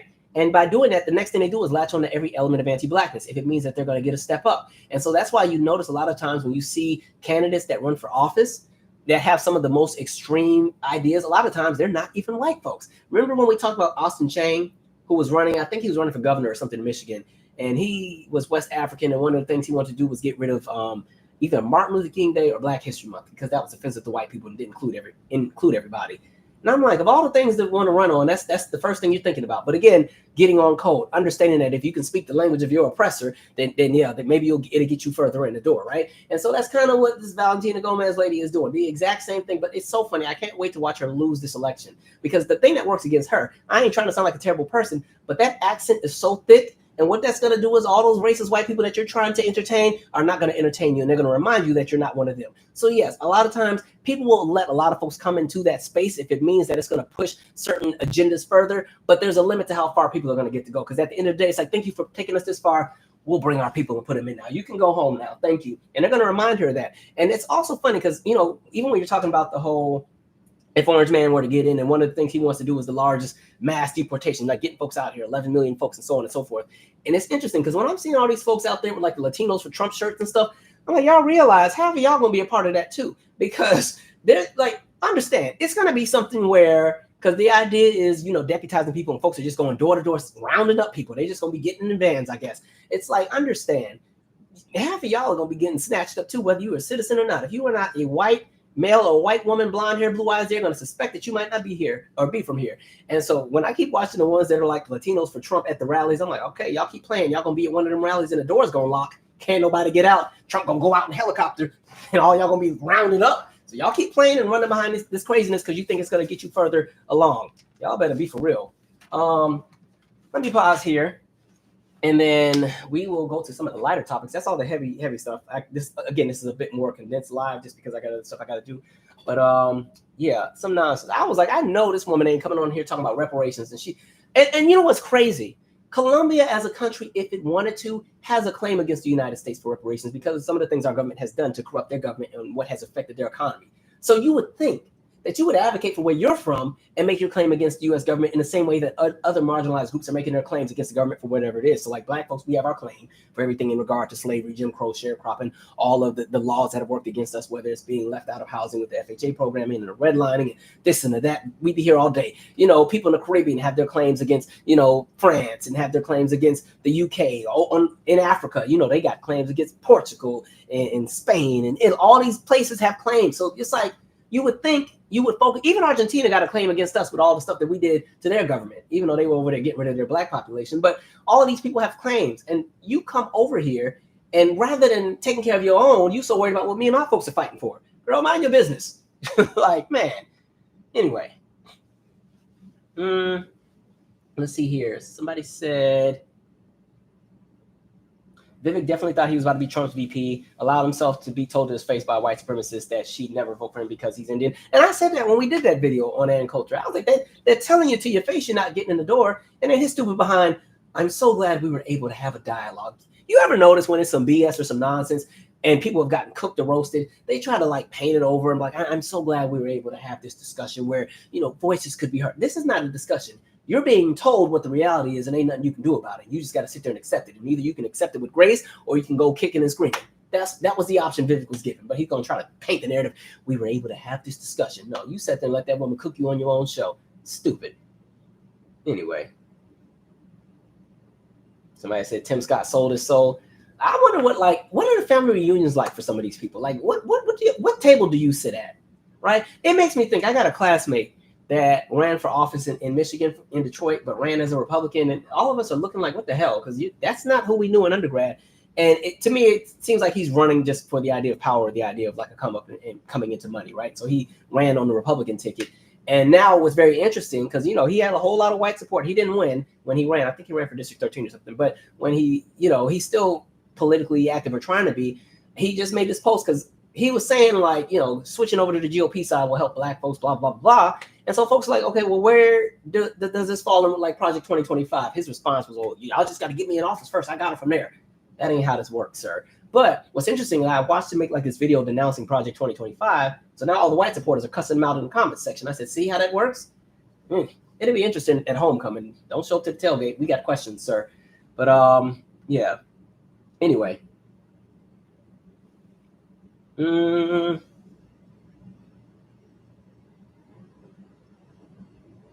Let's not underestimate the fact that Trump just picked a vice president still in his 30s. He's younger and smarter and tech savvy. Future MAGA, extremely dangerous. It goes back to what I was saying about cementing everything. That's why one of the main things Trump has been doing. You notice a lot of the judges that are being put in are very young, right? That means they can definitely be there for 30, 40 years doing stuff. You know, this is not going and putting people in there that are 65 and they got about a 10-year span before they want to retire. But no, putting these young folks in that can lock into the nonsense, yeah, long term, right? Demetrius said the kids' table, right? Somebody says they remind her of Tommy Lauren. What is she? I ain't seen her in a while. You see, that's funny. They be doing this whole grift thing and everything, and acting a fool, and then they kind of disappear over time. All right. Let me get to a few other things here because we're gonna start winding down soon. Let me make sure I got everything I want to cover. Oh, Judge Cannon, her trifling behind. Didn't I tell y'all? And I told you I don't like being I told you so because that's not even the kind of energy I have. But we're witnessing again. When I say that cementing, it's already been, and a lot of you have said this in the chat as well, like, Orange Man is going to get off of so much of this stuff. Long story short, the Jack Smith case has been thrown out, dismissed, right? And the argument is that Jack Smith, that whole, investigation team was appointed in a way that was not constitutional because it wasn't of an act from Congress, right? That's the argument that's being made. And that's what she said yes to. And it's crazy because there was no case law that she made her decision upon. So a lot of times when there's any kind of case, right, where there's a question at hand. When judges are making that final decision, they tend to go back to case law. One of the main reasons you spend so much time in law school is because you have to understand how to study case law and understand what was precedent. And like I've been saying for the last 2 years, nothing in this country is precedent anymore, right? And so there was no case law she could measure up against to bring this ruling because we've never seen anything like this before, right? And so she said, well, they're just fighting it, throw it out. And I said this before, but at this point, you're literally watching folks just lie up and make up anything and run with it and it's actually being heard in the courts. So even when you talk about the immunity claim with the Supreme Court, that's never been a conversation. There's never been a conversation of presidential immunity ever before. Trump's folks just said, yeah, he has presidential immunity. He's absolute immunity. He's the president. That's how it's supposed to be. And it's made it all the way to the Supreme Court. And now here we are, right? Now the Supreme Court is like, well, to an extent, if he's operating within a presidential capacity, yeah, he does have immunity. So now this is all of a sudden something that has become law of the land that never was before. And this kind of jeopardizes every other case that Orange Man has, right? And so when you're looking at Cannon, she too somebody compromised. She's willing to throw her integrity out the window if it means that there's going to be some kind of come up. And again, that idea of cementing. She's a Trump-appointed judge, right? You put all these people in these positions. She's also young, right? They can continue to do the job of what it is these people want. So even when Trump is long gone, Father Time calls him home, the things that people who align with Trump want to happen will still happen. Because understand, a lot of Trump's ideologies are not his. He's just going where the money is going. Whatever the donors want, that's what he's going to do. Because understand, he was always a terrible person, me. But the element or the elevation of his extremities, you've only seen since he started coming into power. He still had horrible viewpoints way back when. He was still a scammer way back when. He still was racist as hell back then. But now he's becoming very draconian. And you notice that a lot of times it's because of the people who are around him. So when we're talking Heritage Foundation, when you're talking about all these different groups and everything that are pushing for what it is they push for, yeah, that's inspiring a lot of what's being pushed out there, right? Trump was never pro-life until he got into office. And now he's pro-life. I was like, okay, interesting. Because it can't be confirmed, but you know good and well that man done paid off so many women to go and abort his children that he done had on the side. But, you know, that's where we're at here. But Judge Cannon, a hot mess. We saw that coming. We saw that when she kept ordering a stay of everything and delaying everything and giving the defense an opportunity to hear everything that they threw at the wall. And I said that before, where we're in a space where, and this is bigger than just that case, where at this point, especially those who for some reason want to restructure the entire establishment of the U.S., this is the crazy far right Trump 2025, Project 2025 folks, you know, the idea of throw everything at the wall and see what sticks. And that's why there's so much stuff going to the Supreme Court that is so extreme. And the idea is if you can just get a little bit, then it gives you enough. So yeah, it's like an example would be like, let's say this is not how I feel, but let's say I don't want women driving anymore because they messing up everything on the road. So I want to create this law where women will never be allowed to drive again, right? And so I push for this and I get millions and millions of dollars to back this and I get representation and I push this toward the Supreme Court. I petition it, right? The Supreme Court may say, no, that can't happen. But if there's a segment in my lawsuit that also says, you know, well, I want women to at least be 21 because at 18, you're not mature enough to drive. The Supreme Court might actually think about it and say, you know what, you might be right.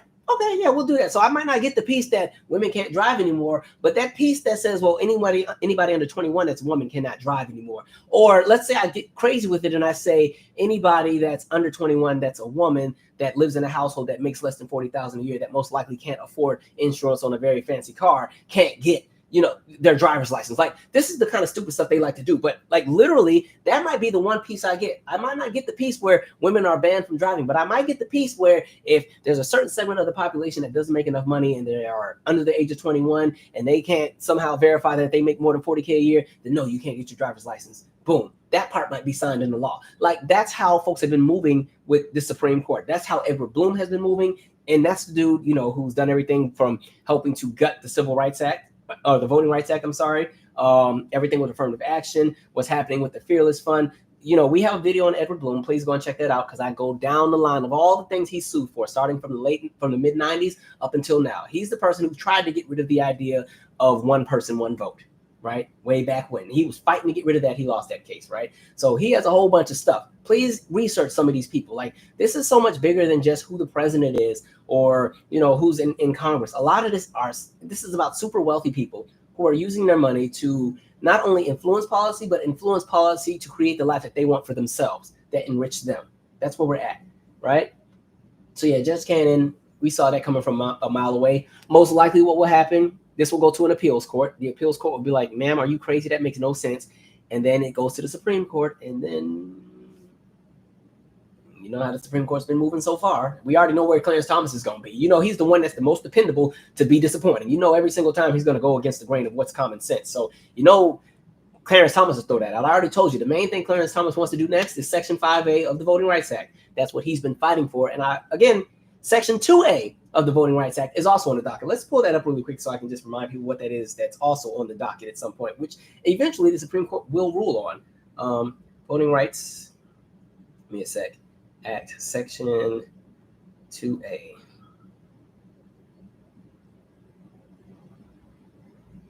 Section 2 prohibits both voting practices that result in citizens being denied equal access to the political process on account of race, color, or membership in a language minority group, and voting practices adopted or maintained for the purpose of discriminating on those bases, right? That's the segment Clarence Thomas wants to get rid of. Or that's the segment that's already going to be on the docket.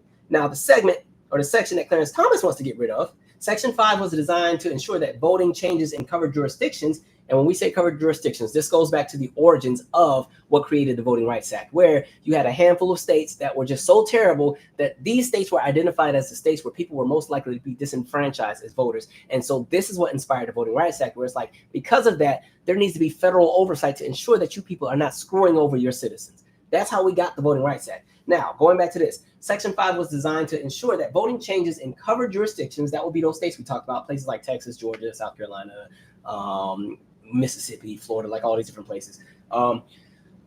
Voting changes in covered jurisdictions could not be implemented, used until a favorable let me start over, I'm reading too fast. Section 5 was designed to ensure that voting changes in covered jurisdictions could not be implemented, used until a favorable determination has been obtained. The requirement was enacted in 1965 as temporary legislation to expire in 5 years and applicable only to certain states, right? And so that's the piece where it's like, all right, it's time to get rid of that as well. That's the piece Clarence Thomas wants to get rid of. That would mean, these states that are under this jurisdiction would now all of a sudden have free reign to do whatever they wanted to do. They're already kind of doing it anyway, but it would give them even more leverage to go further. That's what that is. So understand all of this stuff is locked in, right? All right, where are we at here? Is my sound too low? I can turn my mic up some. All right, it's a little bit louder. Y'all, all I got to do is tell me the sound is too low. All right. Y'all are still cooking Tim Scott and his wife. He's in love, y'all. Let him be happy. Oh, yeah. And then, listen, for Gen Z and millennials and even Gen X, the idea of raising the retirement age, that's crazy. Absolutely not. Look, the lifespan's already gotten shorter for us, and they want us to work even longer, right? Iron Will said white folks be making up rules as they go. Yeah, that's how it's been. Like, imagine, like, this immunity thing is what makes me laugh, because it's just saying, like, yeah, I was president, I'm immune to everything. So, no, I couldn't have been doing that. I was working in my presidential capacity. Like, what? And then they made it to the Supreme Court with it. And again, the Supreme Court doesn't see and hear a lot of cases, but it's just interesting how frequently they will hear the nonsense that's coming from Trump's folks all the time, right? There are so many cases. There's hundreds of cases that are put before the Supreme Court, and they only select a handful. I think it's like less than 100 cases a year, probably even way less than that. And it seems like everything an orange man wants to go to the Supreme Court, it goes there every single time. All right, we're going to keep it going. Let's see, what else did I want to cover in here? I hate that I got to zip through this because I want to really sit in my pocket and just go in. Let's see. I just want to make sure I'm not skipping anything. Talked Houston. We talked. Oh, YSL trial. I'm not going to spend too much time on it, but you see that the judge has been dismissed in that. That's going to be a very interesting case to follow. And I say that because, one, it was such a massive case with so many people implicated. And it just seems like it's been sloppy this whole time. I don't know if y'all have been like watching that trial. This is the one that's associated with Young Thug and all that in Georgia. I'm not going to spend all day on it because I'm not that pressed. It's not really important to me right now. But it's interesting to see how that unfolds because it shows that there's been some corruption on that side, right? Especially from the state. Very interesting. And so that judge has pretty much been recused from the trial, which probably means they're going to have to start over from day one if they choose to. And I'm sure when that is brought back out there, there's going to be some changes with how things are made. But for the bigger conversation, I think this goes back to, again, especially for these entertainers, a lot of folks need to make better choices with what it is that they associate with. And I said that years ago, where for people who are in entertainment, you already get the luxury to literally do what you love and make a lot of money for it. So why associate with a bunch of nonsense, right? To me, I just think you set yourself up when you have the opportunity to go and create things that influence culture. You go and create things that, become a part of every citizen's day-to-day experience, whether that's your music or a movie or whatever it is that you do. And even when you've been blessed to do that, you still want to be tied to a bunch of foolery. Like, foolery will get you caught up, and Young Thug is learning that the hard way. That's all I got to say on that. I'm not pressed about it. And the other thing, which is interesting, I'm going to shift to this real quick, and then Boeing, right? Well, it's two things with Boeing. So you saw that they pled guilty. with the shenanigans that was happening with them, again, cutting corners, right? And by them cutting corners, that's how you had those 2 flights out of Ethiopia crash, which I think is really effed up, right? So that is taking place. But also, we got some astronauts that are stuck in space with a Boeing device that have been stuck there for a week. I want to read the article real quick, and then we're going to keep going. I might not read the whole thing. I'm not depressed about this one either. Let's see if I can find it. All right, here we go. Why 2 NASA astronauts are stuck in space and how they might get down. All right. 2 astronauts are stuck in space because Boeing's Starliner can't make the journey back to Earth. Barry Butch Wilmore and Sunita Sunny Williams blasted off on June 5th in the Starliner's first mission to orbit carrying astronauts. After docking into the International Space Station, ISS, the NASA astronauts were supposed to stay in orbit for 8 days. However, the space capsule has had 5 helium leaks, 5 dead maneuvering thrusters, and a propellant valve that have failed to close completely. NASA has rescheduled the planned return 3 times and now has no date set for it. Although internally at the agency, Starliner's latest targeted return date is 6th of July, according to an anonymous source speaking to Rutgers news agency. Such a return date would mean that 2 astronauts would be in space for a month. Look, they still ain't back because it's past the 6th instead of just over a week. The current problems center in the Starliner's expandable propulsion system, which is needed to back the capsule away from the ISS, International Space Station, and position it to dive through the Earth's atmosphere. Many of Starliner's thrusters have overheated when fired, and the leaks of helium used to pressure the thrusters appear to be connected to how frequently they are used, according to NASA's commercial crew manager, Steve Sitch. I'm going to stop there, but Boeing, I need to get it together. First of all, the planes are falling out of the sky. You got doors flying out while people are midair. Y'all are cutting corners. I understand. This is why you need regulation again. This is why when you put people in office that start deregulating things, companies think that they can cut corners and get around things. And so one of the things that has also happened is, hey, a lot of the airlines were in the pockets of Trump too, right? And it's kind of created a space where regulation has shifted, right? So the buying practices of companies that sell planes, and again, what happens with the airlines, regulations have shifted, regulations have changed, right? And we're also in a space where, and this even goes way back to the 80s when you had the strikes of the airline controllers and Reagan laid all of them off and set an example, right? Which created a space where air traffic controllers, things are different now, where they don't have the same rights that they were fighting for way back when in the early 80s that they were in danger of losing. Those have been lost, and that's kind of been precedent in that space because, again, profits over safety. And now we're also in a space where there's a shortage of traffic air controllers. And if you haven't been paying attention, we've seen an increase in near incidents at airports, where there's near collisions on a runway. I just saw a story the other day in the air where 2, jetliners were, I don't know how close they were, but they were about to collide, right? We're in a space where folks have been cutting corners for profits, and it's affecting the safety of people collectively. And this is why it is very important to pay attention to, again, what's happening down ballot and who is funding some of the candidates that you guys like to run behind. Because, again, folks are willing to let people become collateral if they can be rich. Folks don't mind having blood on their hands in the name of money. It goes back to even when we were in the pandemic. And this is back when people didn't really know what was happening, but it was really taking out a lot of the elders out. And you had people running saying, well, let's go. And, this one we still had, some cities kind of shut down, making people kind of stay in the house or advising that people stay in the house. And you had people saying, well, our grandparents are willing to die for this economy to keep running. I was like, no, they're not. They're not. If I was 80 or 85, I'm not willing to die so you can go live your best life. I got to die so you can be comfortable. Meanwhile, everything that you put into power, into policy was to work against me. You defund it, because by the time I'm 85, ain't gonna be no social security. Most companies won't have a pension. I'm gonna somehow have to hold on to whatever's left of 401k, and understand that for a lot of us at this point, in order to, and this is just for Gen X, not even for millennials and Gen Z, in order to comfortably retire at the retirement age right now, if you are a Generation Xer, you need over $1 million in the bank. And the majority of people don't have that, right? You need over $1 million in the bank to ensure that you would live long enough for your combination of Social Security and whatever was in retirement to take care of you, especially once Social Security runs out, if it does. Because we also have people in office who, again, want to gut that and even privatize that. Whole lot going on, but that's crazy. I'm like, y'all already can't get the planes right, but y'all want to go to space. And the danger and the reason why they're harping so much on the thrusters and everything is, the most dangerous aspect of space travel is coming back into the atmosphere, because our atmosphere has these different layers. You have the stratosphere, you have all these different areas where as objects come in, they burn. That's one of the reasons why we're not walking around getting hit by random meteors and broken space trash and rocks in the head when we're on the sidewalk, because most of that burns up in our atmosphere before it even gets to us. Now, every now and then, there's something that's so massive that it doesn't quite burn up and dissolve in the atmosphere, and it might hit. And so sometimes you see like a meteorite or a meteor hit some random spot and rushes somewhere every now and then. But a lot of times, things burn up. So that's how we had the Columbia disaster. What was that, 2003, where they died upon return because of those tiles that were under the ship. There was a crack, and that crack opened up, and as it's returning into the atmosphere, you have all them flames and all that heat. It gets into the actual ship, and boom, everybody's gone, right? So there's a reason why we regulate things for safety, and there's a reason why I have never been amused by this private race for space travel. Y'all go ahead. Good luck. Couldn't be me. All right.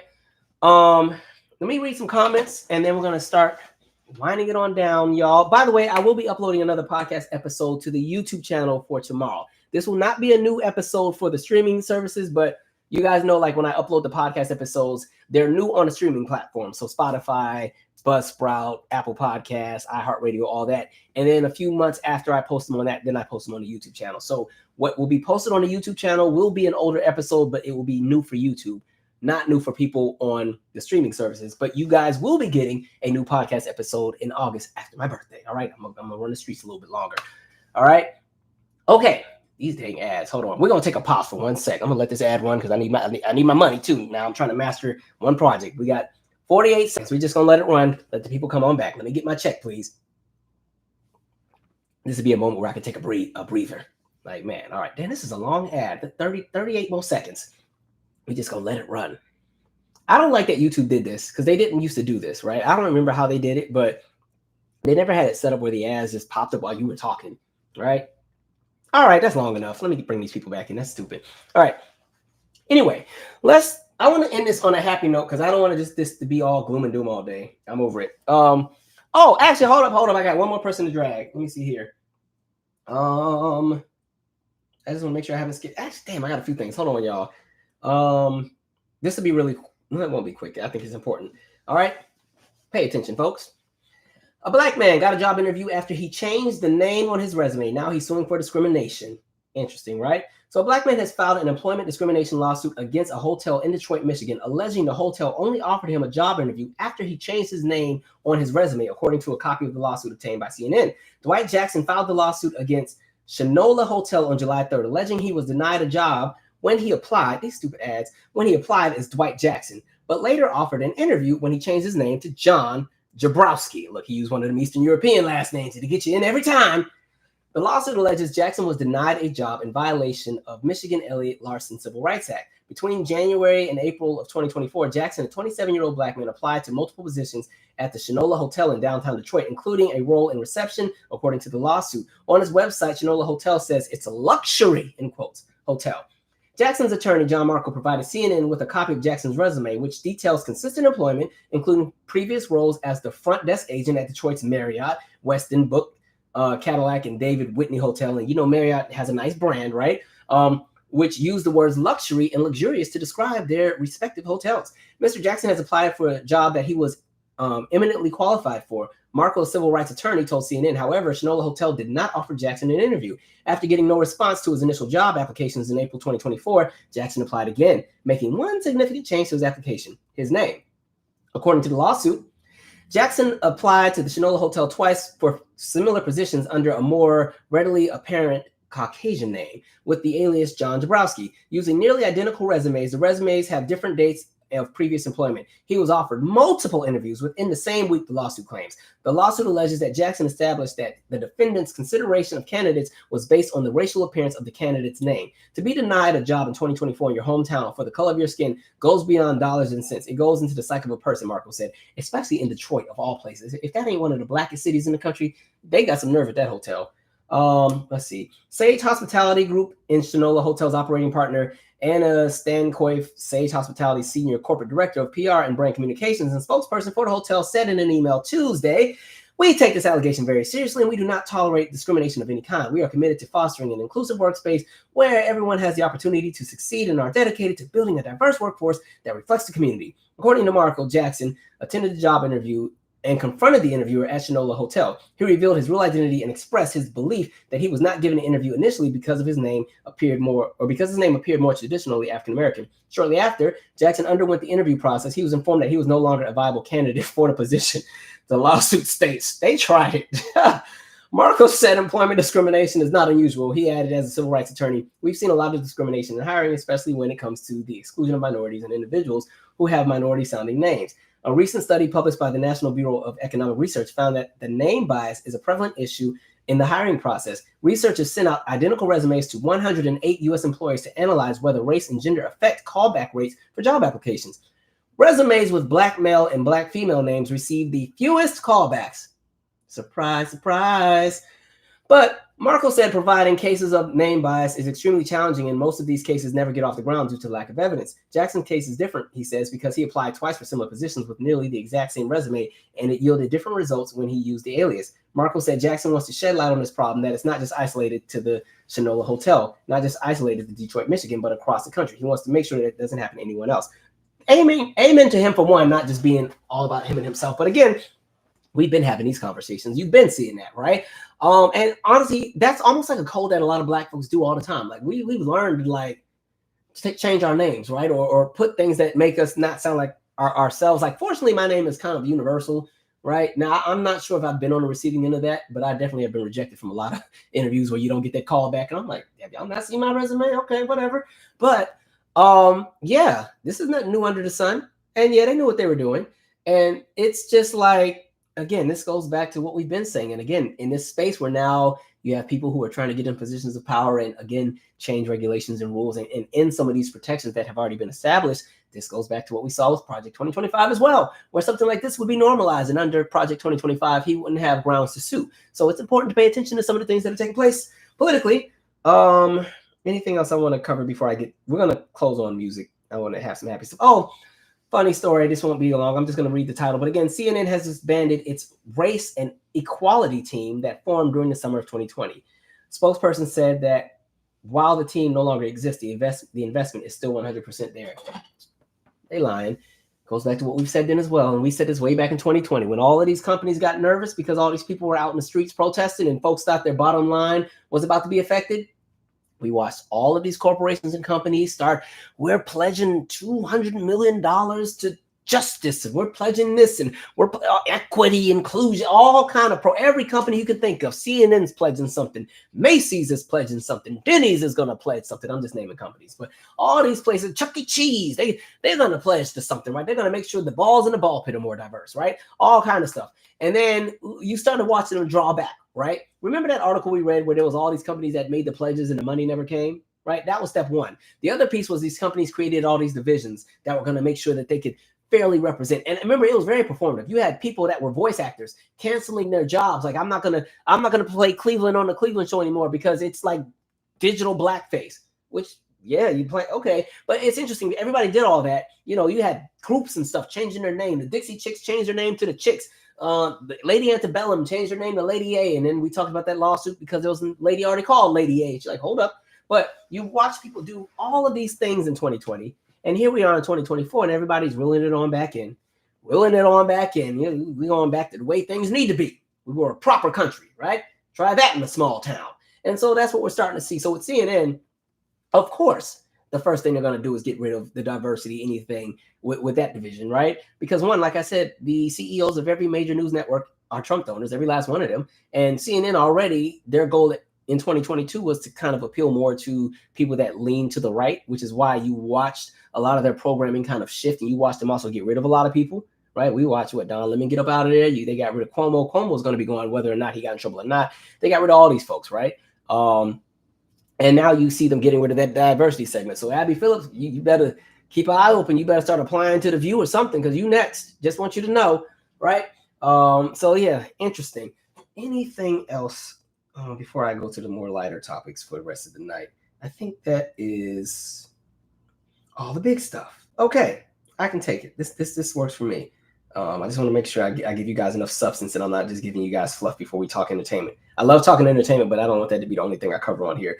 Okay, so some of y'all said, let me write down what we were talking about. Some of y'all said Usher, tribute, put down whatever entertainment related things y'all want to cover while we're at it. In the meantime, I did want to talk about the Janet Jackson show. I'm not going to do a separate review because I just don't have time. But y'all know, if you don't know, I am the second lieutenant of the Mid-Atlantic chapter of the Rhythm Nation, okay? Me and Janet Jackson go way back. So I went to two shows. I went to the DC show, and that was initially going to be the only one I went to, but then they started marking down the Baltimore show. I was like, oh, it's only this much for the floor? Let me go on across the street to Baltimore too, right? So great show. The tour is almost over for the US, but if you haven't seen her, I suggest you go. It was a great time. I had a ball.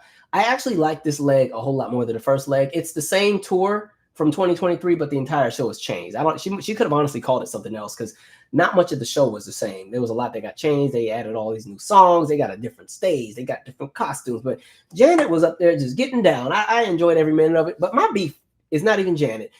These arenas and these floor sections, I don't know why they make the seats this big. Like, we were in there like sardines. I'm like shoulder to shoulder squished in there, especially at the Baltimore show. Because at the Baltimore show, it was me and one of my friends, but next to me was like this big, huge white dude that was like 6'4", and he was just huge, like not huge like overweight, but like huge, just a big person, right? He had to probably be like 260, had to be just massive, and he could barely fit in the chair. And then, you know, Janet has up-tempo music, right? Like, you know, a lot of her stuff is feel-good music in this party. He wants to, and I'm, do you mind? Like, I'm over here trying to, oh, I was so annoyed. Like, I need these arenas to spread the seats out, okay? I'm already kind of small frame, so if the seats are too small for me, people that have their actual grown weight on them, I can't imagine what it's like squeezing in them seats. Like, them seats at the arena are smaller than the seats on the plane, right? Crazy. But no, Janet, I had a ball. What's my favorite part? I'll say this. So one of my challenges, and I actually asked this on Twitter, I'll come to that in a second. When I went to the Baltimore show, my challenge for myself was just to watch the show and not try to record, because I'm one of the ones that like to be getting my clips and stuff. So I actually just sat and watched the show. I got a few clips, but I watched just most of the show. And my favorite part had to be like the Rhythm section. Like, most of the time, I'm always trying to record when she does Rhythm because that's normally like the big finale. And so half the time I'm recording, but I'm missing so much of the production. And mind you, I had a bomb seat, right? I was like right smack, maybe about 7 or 8 rows back, but perfectly in the middle. So I had a perfect shot of the full stage. Janet is close enough.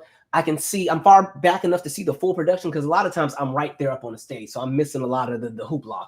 But to sit there and see it the way I saw it, when I got out the marching, and I was gone, Janet. Like, Janet was getting it in, and you kind of forget that the lady's like 58, right? She does pace herself a lot more. So I will say, for those who think you're going to go to her concert and she's going to be spinning her on her head like it's 1991, you're not going to get that.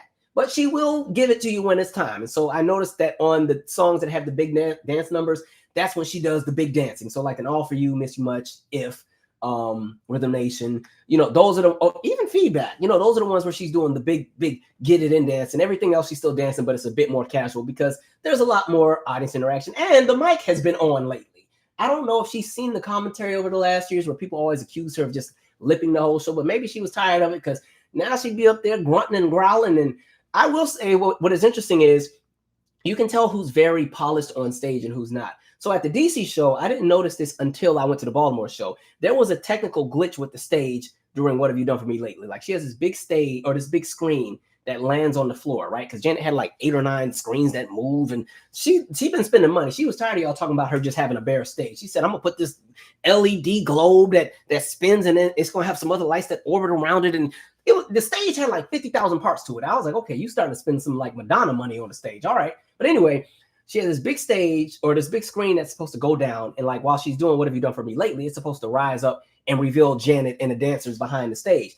And so what ended up happening is the screen was stuck. Now, she has these cameramen who are, you know, recording for the jumbotrons for people to see. So they're behind the screen looking at her. But if you were in the audience, you couldn't see Janet on the stage because she's behind the screen. What was so cool is because the cameras were backstage recording her, you could see her on those screens, but the reflection of the light from the cameras on the back of the screen was kind of metallic. So it made her look like she was in like this like echo chamber room surrounded by mirrors. That crap was so tight. And then Janet and the dancers are still doing routine. And it's like Janet gives the dancers like this look like boom or whatever. And it's like all of them somehow in sync choreographed their way around the screen and back to the front of the screen and kept doing the show. I was like, only somebody who is like a pro can do that, because anybody else would be like, y'all, let's go this way. The screen ain't working. Y'all got to fix the screen. She just did her little dance and snaked it right on to the front of the screen. And before you know it, the dancers are still.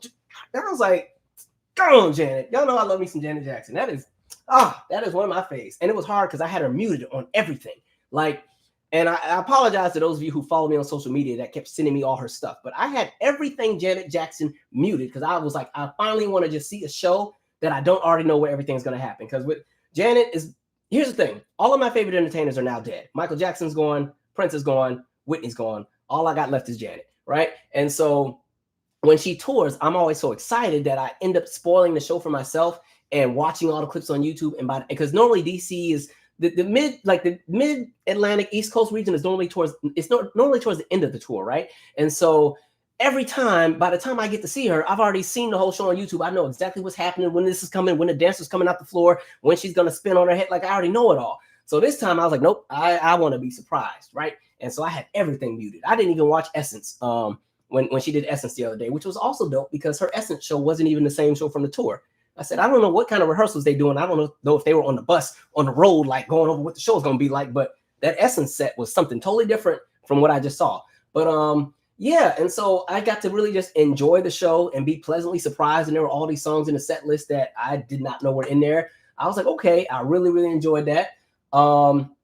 She looks good too. Like, looks really good. Like, Janet is fine. For her to be 58, there's something about her that has a very like youthful appeal. Like, she does look a bit more distinguished. You can tell she's an older woman now, but I can't explain it. She just looks good. You just had to see her. I was like, and she's really tiny too. Like, the clips on YouTube and stuff make her look like she's a bit bigger, but no, that woman was tiny as I don't know what. And she had like this cat suit on that reflected off the lights and stuff. And she just, I was like, oh, Janet, I was on a high. That was so much fun.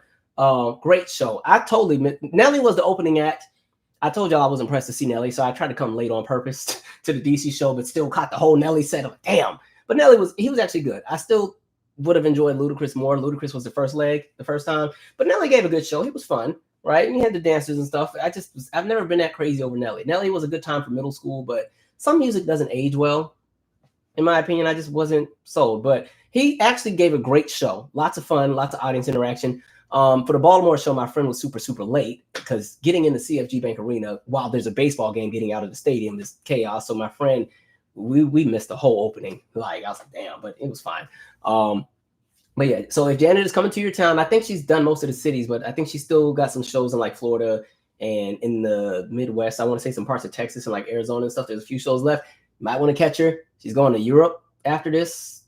Europe, I forgot where she's going to be at, but I think y'all are October. So go. It was a great show. Lots of fun. I love the musicality. I feel like with each tour, the musicality gets more enhanced. I think as great as her shows in the past have been, the earlier shows, it was more so people wanted her to almost recreate her music videos on stage, right? And that's why there was so much dancing and so much, it was so programmed back in the day. Still excellent shows, but she's in a space where she actually has fun now and she doesn't seem as robotic. And so she can interact and do different things. But that band is amazing. The arrangements of just what they were able to do. That was probably one of my favorite bands I've listened to. And when I say they picked up the pieces, because, you know, her music director died last year. So for them to keep it going and keep his legacy going and cleaning it up, super dope. Anyway, enough on Janet, because I'll talk about her all night, right? And I don't want Belize Gal to come on here and start talking her trash. So we'll read some comments. Let's see here. Somebody said Columbia was in the 1980s. No, that was Challenger. So Challenger was 86, and then Columbia was, I think, 03. Privatization sucks, Jan Morgan. I agree. And I think what sucks with that too, this is one of the reasons why we're having the issues we're having with housing, because you have private equity firms buying up all the real estate in this country, right? And that's why we're getting priced out so bad. They are ruining so many things. All these restaurants that are closed, like Red Lobster and all of them, going for bankruptcy because, again, these private equity firms have bought them and decided, well, we're not going to pay the real estate for these buildings that you own and operate. No, you got to figure it out. Like crazy.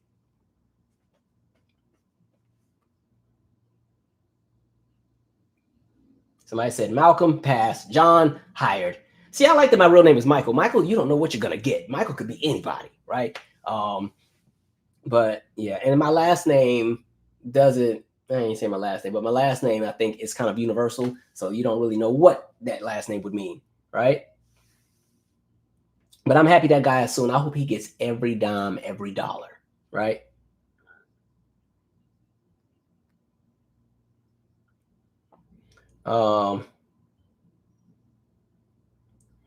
Julius Dennis said, yes, I'm going to make this very clear. I'm already aware of Trump's assassination attempt. This does not excuse the fact that Project 2025 is slavery on steroids. That's my thing. For as crazy as that is, and how you don't really want to see violence and all, but I am not changing my mind politically on the policy that I would stand behind and stand against. That doesn't change anything. It doesn't matter who's the face of it, right? Somebody said CNN is doing a Don Lemon in reverse.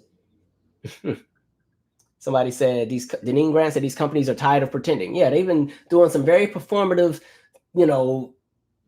civil justice, and everything is about bottom line. That's really the conversation. And I think once people start, I just need people to be transparent. Just be upfront so we know where we're at. Don't sit here and pretend. Like, I feel like I try my best to be as transparent as possible with everything. Sometimes I'll kind of, sometimes I'll water down my message just because YouTube has really been getting folks out of here lately. And I'm like, okay, at some point, the danger about getting a larger channel is I can't even say stuff the way I want to say it sometimes anymore, because now it's like my stuff is out there more often. Like, dang.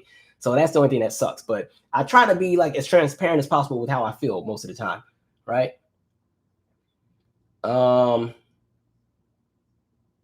Somebody said, did you hear about Clarence Thomas trying to get rid of Usher? Ugh, he's so stupid. I told you guys, there's a great podcast, like for people who want to know why Clarence Thomas is the way he is. It's called Slow Burn, and they probably have about 8 episodes dedicated to the entire, you can find it on like Spotify, but there's like 8 episodes dedicated to his entire journey from childhood to, how he used to be made fun of and everything else like that, to his college years, how he could never get a woman, nobody really wanted him and everything else like that, and the girls were disgusted by him, to him trying to get into law and do everything, and how at one point he was like this, fight the power, me and my people, all about civil rights. I'm down for the cause. And then the Reagan administration called and he saw the money. Oh, okay. All of a sudden, you feel this way, right?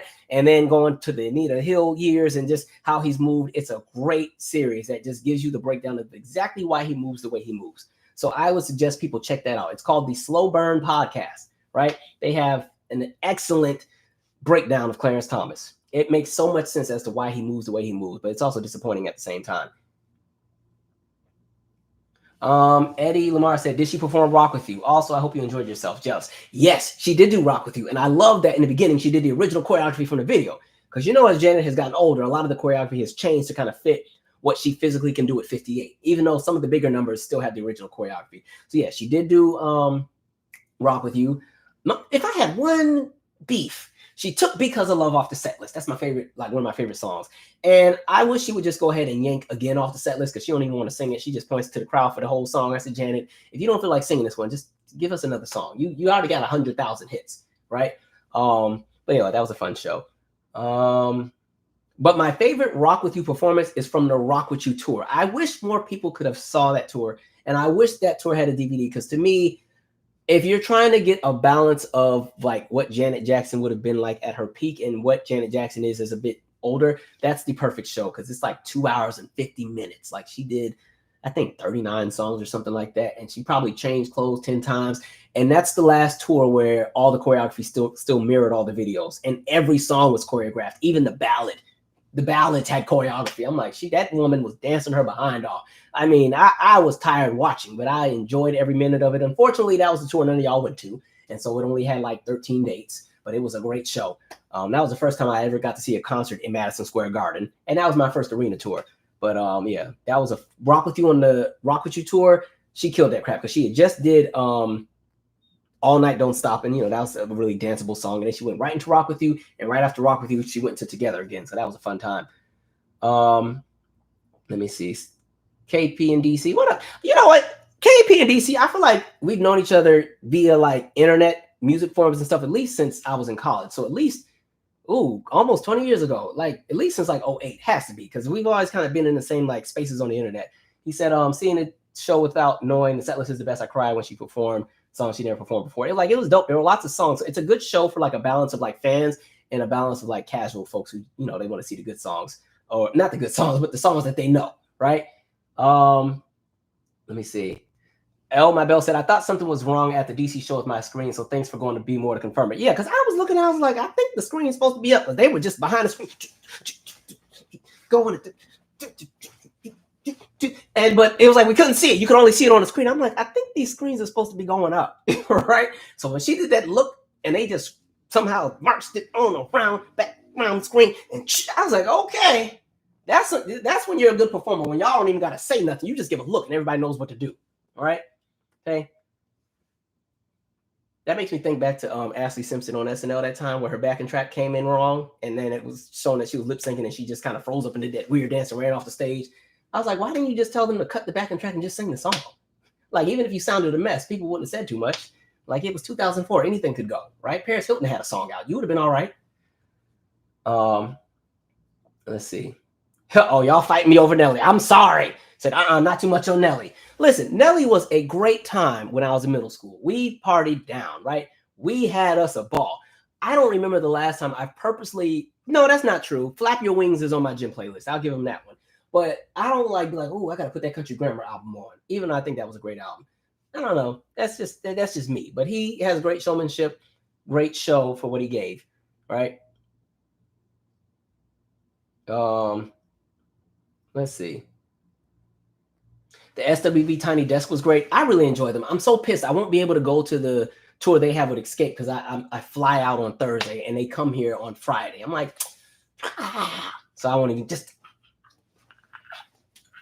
so I can't even go, but whatever. The only shows I'm going to left that I have left, Chris Brown was here, but I didn't get to go. But Usher, I'm going to go to see Usher in New York, and the Missy Elliott show I'm going to catch. I think those are the last two shows I have tickets for. And the Kurt Franklin reunion tour part 2, I think we have tickets for. And if God willing, I might be able to catch Fantasia on the 28th. But those are like the last shows I got for the year. Let me see.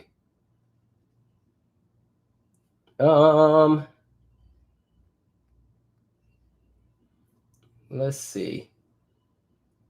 Wait, why is my chat? Okay. Somebody said, I'm trying to catch up to where you guys have your chats. Okay. Somebody said, you want this? Oh, I like you want this. That's when Janet get on the ground. I said, yes. Let everybody know that the knees still work. I said, as long as Janet's knees work, she will always be able to tour. Right? Let's see here. Somebody said, my friend did say she looks good for her age. Yeah, she just looked great. And what's weird is she's always looked good, but I remember based on what I saw the other day, she looked even better than when I saw her in 2018 at Essence. Like, she just, I don't know what they did. And she has the Poetic Justice braids in and everything in right now. Janet looked good. I said, go ahead. Black folks know they can look well. Man, look good. I love us. I love that for us. Calvin, does Janet ever do any covers? I mean, in her music, she has the cover of Rod Stewart's Tonight's the Night, and she has a cover of Joni Mitchell's Be of Black Wings. But I don't know of her ever singing anybody else's songs like that. Plus, I think because she got so many songs, it's already bad enough she has to cut hits out of the set list because there's still songs she doesn't get to perform, even number ones that are not in the show. So doesn't really matter isn't in this show, right? Because she got so many other songs. But I've never seen her really do any covers before. Only thing I can think of is when she was doing her radio promo when Call On Me came out, and she was talking about where the bridge of the song came from SOS band Tell Me If You Still Care. And she was doing a little radio press interviews, and she was singing that segment of Tell Me If You Still Care to reference where her bridge came from. That's the only cover I can think of. Let's see. Yeah,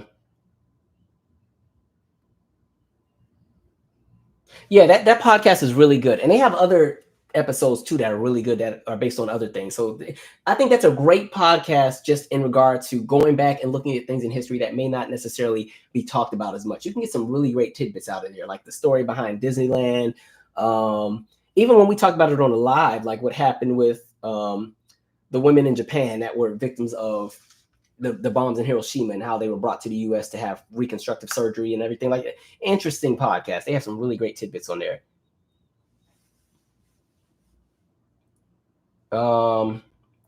Let's see.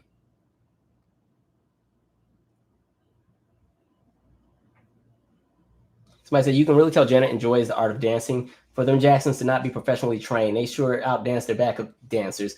Mike used to watch his backup dancers. Yeah, now Janet doesn't dance as hard, so I wouldn't say she's eating up the current dancers, but if she wanted to, she could. But I think it's more so pacing herself at this point. But yeah, back then, at least until probably the State of the World tour, Janet used to clean house on her own dancers. I'm like, to be a Janet dancer, especially in her peak, you had to fight for your life. So when you look at anybody who dances for Janet will always have a job because that is a demanding show. When I look at the Shawnette Hers and the Tish Olivers and all of it. Like, these are some people that danced their behinds off. Or even those two, when Janet brought the two kids on the tour, they were like 12, Kendall and I forgot the other girl's name. I think they're grown now, but they are dancing for everybody. One of them was one of Beyonce's dancers on the Renaissance tour. Like, doors open when you dance for a Jackson.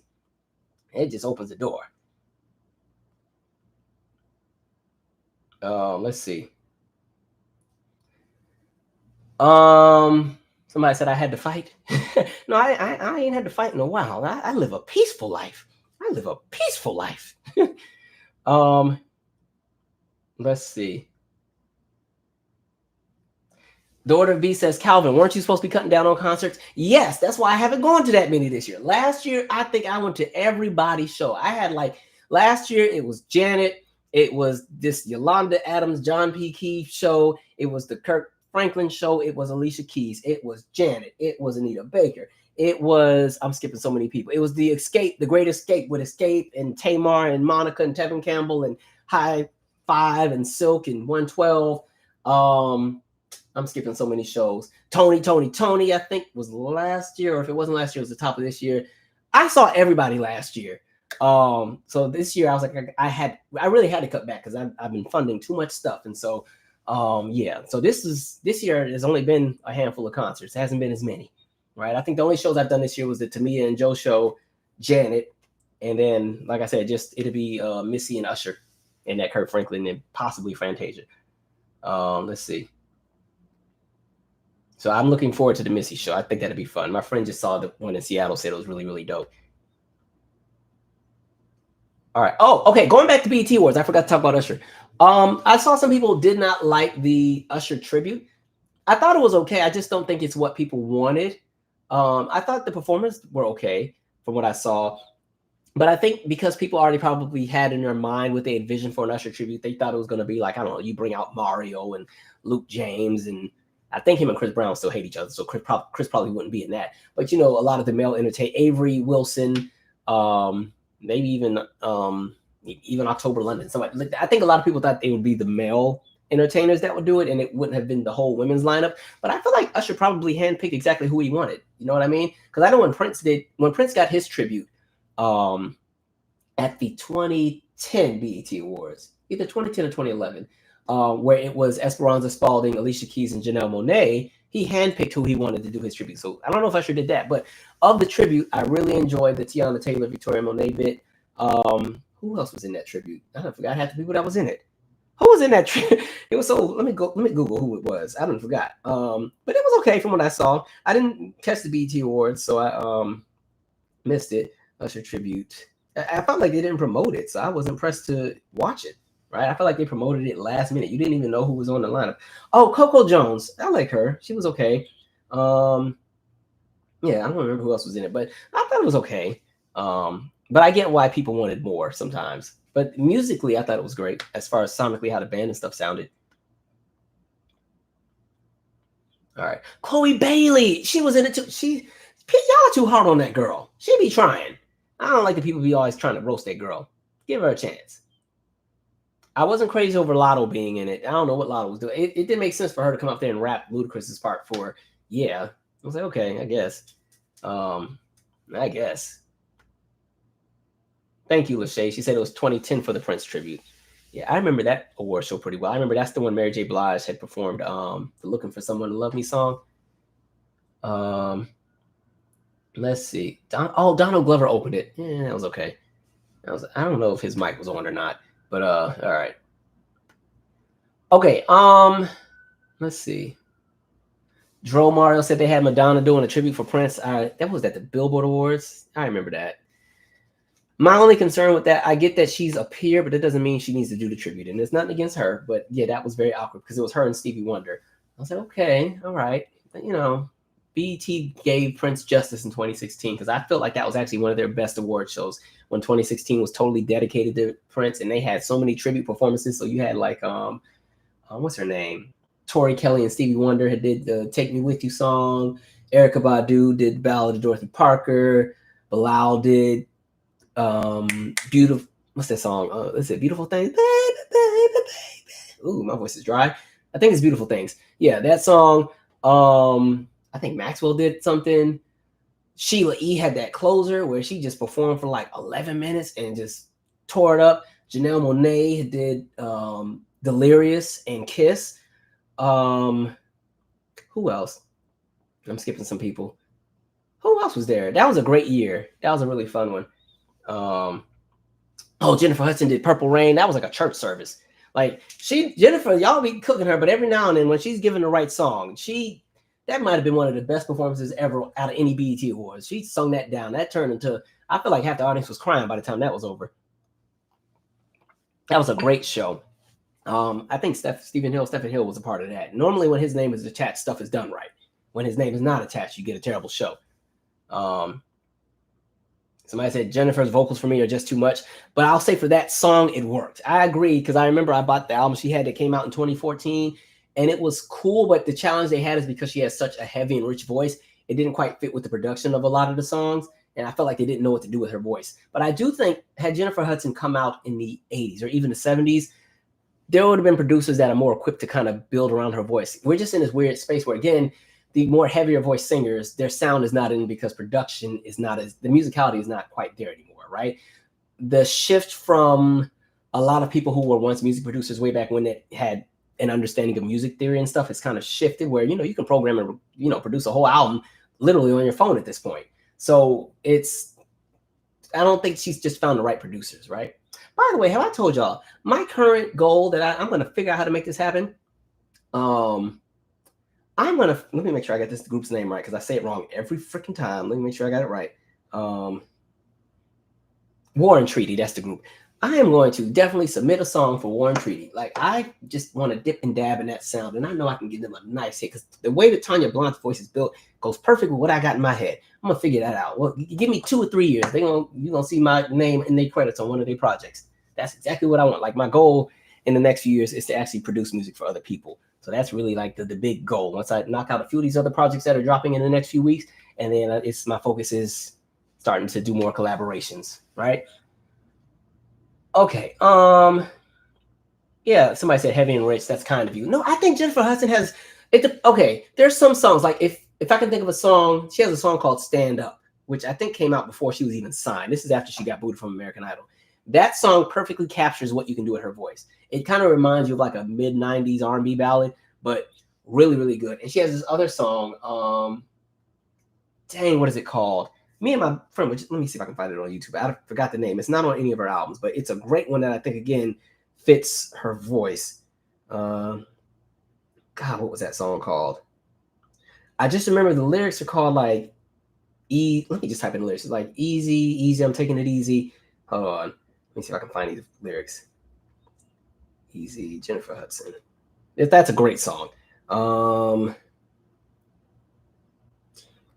I'm never going to. Oh, it's called For Real. Okay, that's a great one. Like, I think those are songs that fit what she does, right? When you have somebody who has a heavier voice, the production has to match. So those are 2 songs that fit her.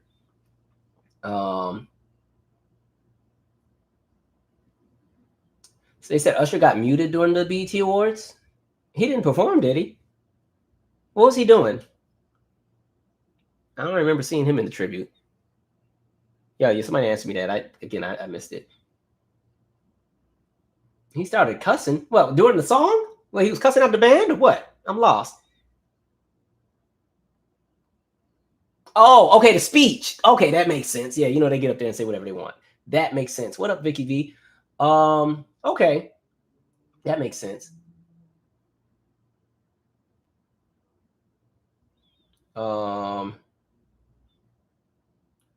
Let's see.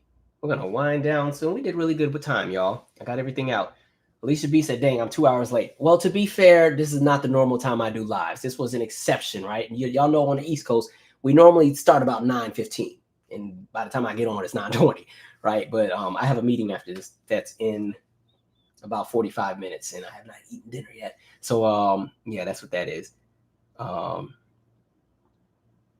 Somebody said Patti LaBelle's Mariah tribute at the Grills was nice. Yeah, the performance I really liked from Patti was when she was doing the it was like some CMT thing. I just talked about it the other day. Patti LaBelle. I think that's the best I've heard her sound in the last few years. Let's see, what was it called? Two Steps Away. That was an excellent performance. I think this for Patty, with her getting older, I think her hearing is changing and she can't hear the songs the same way. And I think she's starting to have a hard time carrying through some songs as far as like being in the right pitch. But that was an excellent performance. You know, it comes with getting older. Your hearing and stuff starts to change. So it affects how you present your songs. And because she was such a power ballad, power out of the chest kind of singer. And now that she, I think, is 80, that has also turned 80. So she's found ways to repurpose her voice. So you hear a lot more of her falsetto now, which, you know, so Patty's going to make it work. She's still going to give her all. I appreciate all of the legends, right? Somebody said, am I going to see Toni Braxton and Cedric the Entertainer? I probably am not, but if she brings it on the road, I will happily go. I don't plan on going to Vegas anytime soon.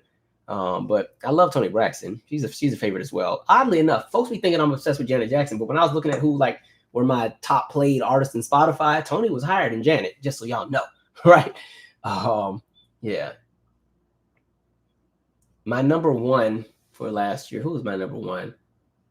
What was my number one? I think Brand New Heavies was my number one played artist on Spotify. It was like Brand New Heavies, and then Duckworth, and then Anderson .Paak, and then Tony, and then Prince, then Michael, then I think Toni, then Janet. Like it was a whole. I was like, oh, okay. Somebody said Chaka Khan's Tiny Desk was great. I love Chaka. I told you when I saw her in 2021, dope show. Chaka's voice is still amazing when she wants to use it right.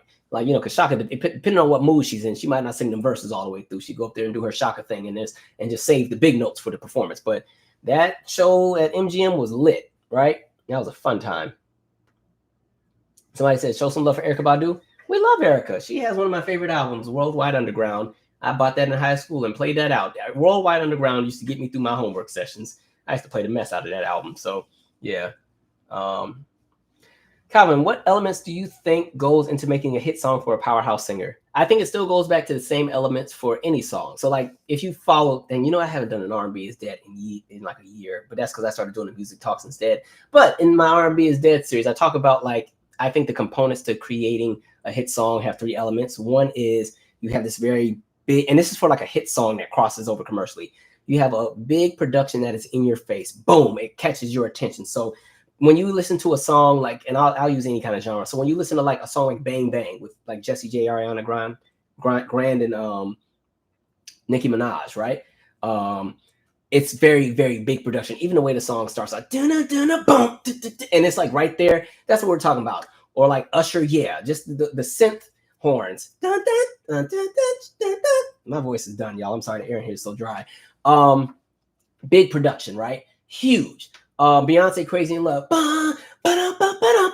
with the horns, big production. Those big production sounds tend to automatically pull somebody in right away. Like, oh, let me see what this is about, right? So that's segment one. Then segment two is a melody that's very, very catchy, something that people would want to sing along to. I think one of the reasons why like a TLC No Scrubs was such a big hit is that is one catchy melody. Now, most of us are probably tired of hearing it at this point because it was so massive, but you got to think back to the very first time you heard it if you were around during that era, right? I'm not talking about those of you who were born years later and you found it later, but just if you were somebody who grew up during that time period, I think I was about 10 or 11 when that song came out. I remember the first time I heard it, I was like, this is, wow. And mind you, I had been in Europe at the time, so I was playing catch up on American music. And so, you know, when I went to Italy, I still had the sounds of what would be 1996 in my head. So when I got back to America and it's 99 and I've missed 3 years of all the things in music and the Missy and Timbaland sound and the second half of the Bad Boy Explosion and the kickoff of Neo Soul, and I'm coming to the US fresh-faced and bright-eyed, and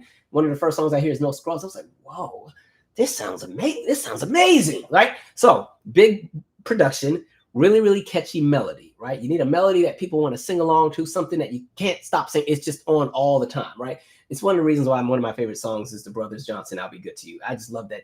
I love that song for some reason. I play it so much, right? You need a melody that's super, super catchy. And the third thing is you need a distinctive vocal delivery, something that stands out, that keeps your attention, right? I think one of my critiques, I'm not even going to say this artist because I think they're getting whacked too much and I don't like it, but there's a certain artist that just dropped a project and I think the songs are okay, but because there's not a distinctive element of vocal anything on the album, nothing really stands out because it's just like this, right?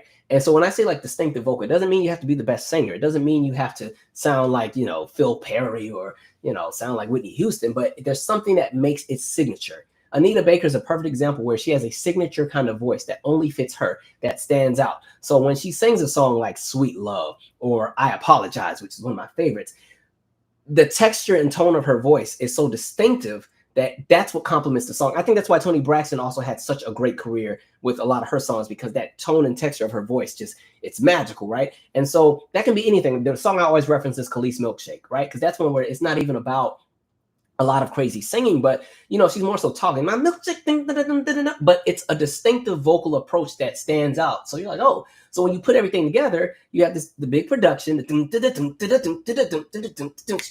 So again, going back to 2003, that was a very unique production because by 2003, everybody was getting crunk. But here comes Milkshake. So that's the first part. And then again, unique melody. It's better than yours. Okay, this doesn't sound like anything that's out. Interesting, that's two. And then again, the vocal distinction of how she presented the song on the hook stands out, makes it a massive hit. Boom. You could use like a Gwen Stefani, Holla Back Girl, same thing. It's always not just limited to singing, but it's limited to just the overall presentation. Holla Back Girl has this big production. Boom, this friends getting down like this. I'm so bad with lyrics. But yeah, boom, production in your face. Catchy melody or melody. Few times you've been around, don't have been like that because I ain't no holla back.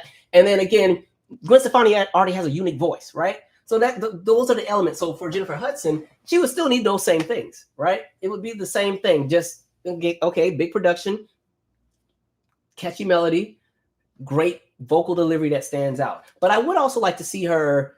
I think she should approach her songs the same way somebody like Mariah Carey does. I think the critique she has that she gets is that she sings out of her chest for most of the songs a lot of times.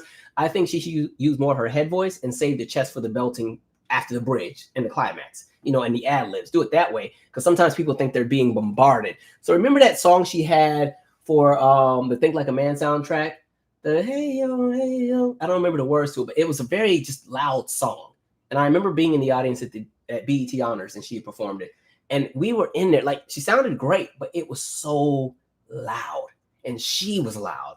And it was like, you almost kind of had a headache when the performance was over. And now mind you, she nailed it. But I think the critique of that song would have been that had she maybe toned down the verses and saved the big boom boom notes for the bridge and the ad-libs at the end and bring it on home, that would have worked. Like think of like a Deborah Cox, Nobody's Supposed to Be Here, right? She saves all the big notes for the climax. When she's doing those verses, you know, I spent all my life. Like it's light, like, right? On a search to find. Like it's real soft, right? And then as you get to the latter half of the song, that's the big climax notes. Or what's another one? Well, I'd say We Can't Be Friends is a bit more, they're going at it the whole song. But yeah, just a mix. I don't know how I got on that soapbox. That wasn't supposed to be that long of a response, but yeah, that clearly we need to do some more music related videos. Let's see. Did I listen to Normani's album after all these years? After all these years, we felt she was sabotaged, but spoke out about it and finally released the album. What did you think of it? I think Normani, production wise, I just want to see her more upfront in the production. I think she's a little lost behind it. And so there's some okay songs that were on there because I listened, but I want to hear, I want her voice up front a bit more. I think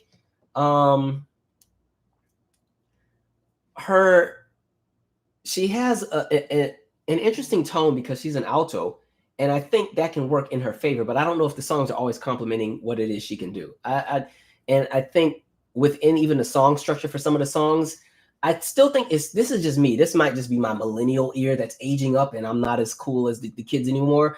But I still think it's very important to have a clear distinction between your verses and your hook, right? I think sometimes if they're too mirrored together, it sounds like one long melody that sometimes can make a song less eventful. But there's some okay songs on there. I don't remember any of these songs by name, but I thought she was okay. I'm rooting for her.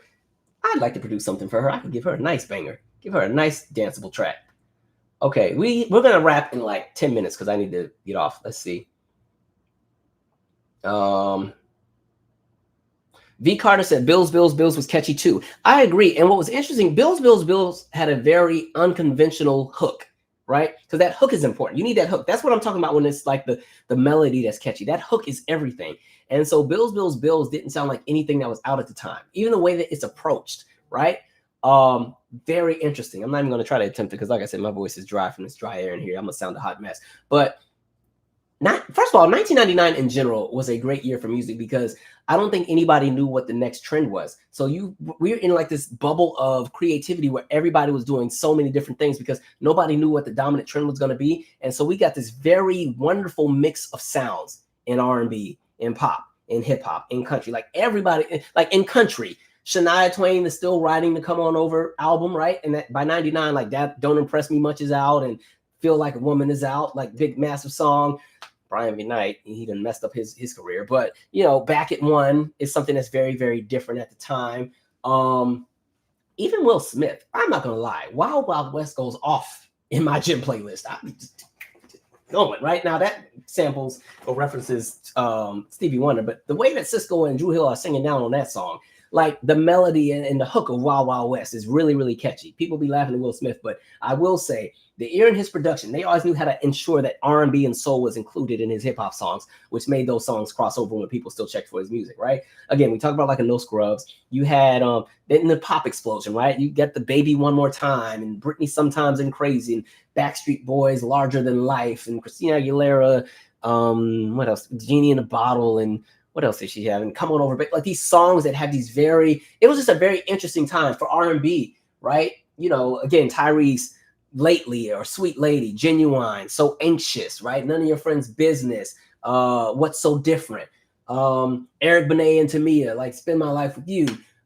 Faith Evans was still writing the previous album from 98, but at that point she had Never Let You Go. Like you just got these courses and hooks that were so catchy that pulled people in. Black, 808, 702, Where My Girls At.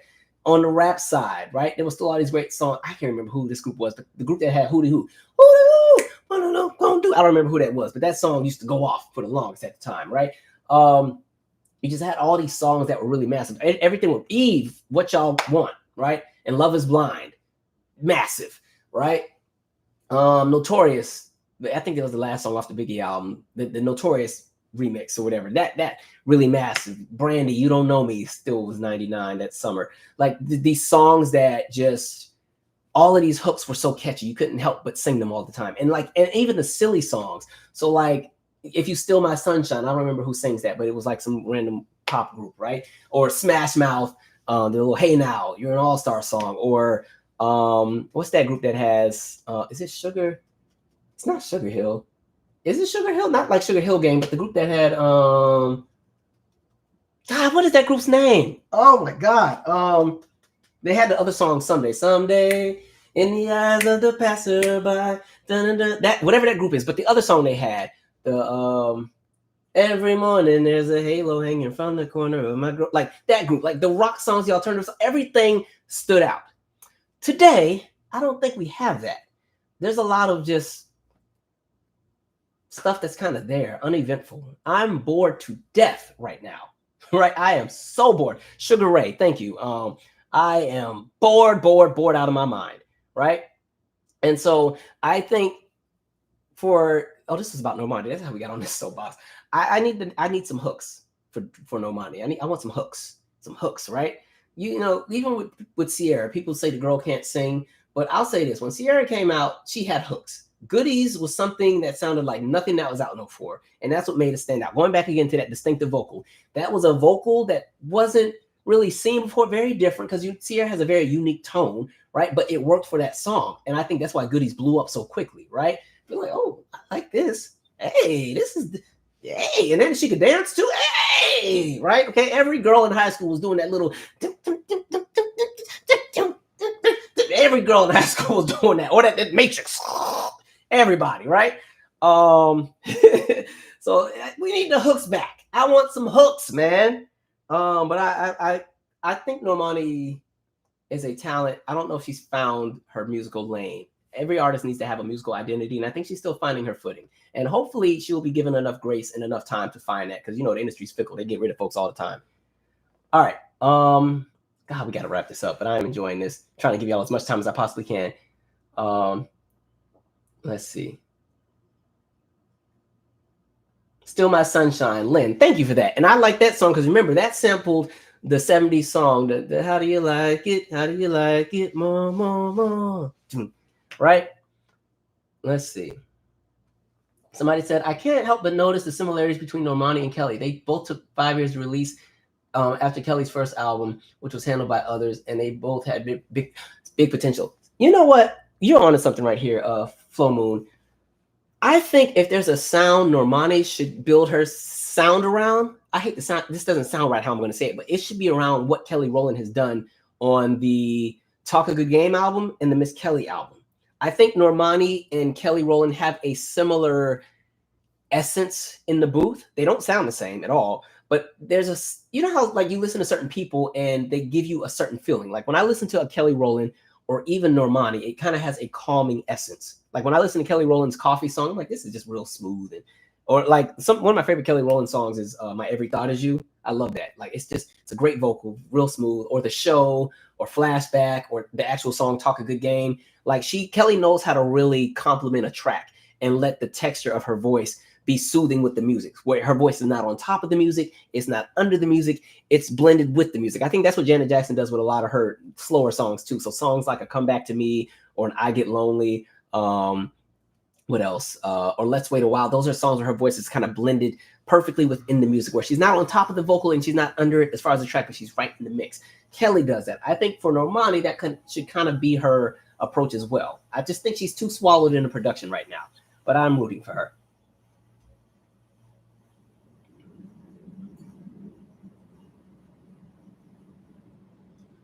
Yeah, Red Wine by Kelly is a great one too. I was pissed with Talk a Good Game because that album should have been a massive success in the R&B markets, but it just didn't get any push. I think she had one promotional performance, and that was Black Girls Rock when 7th Streeter came out with her. I was pissed about that. That was a great album. All right, we got about 3 more minutes, y'all.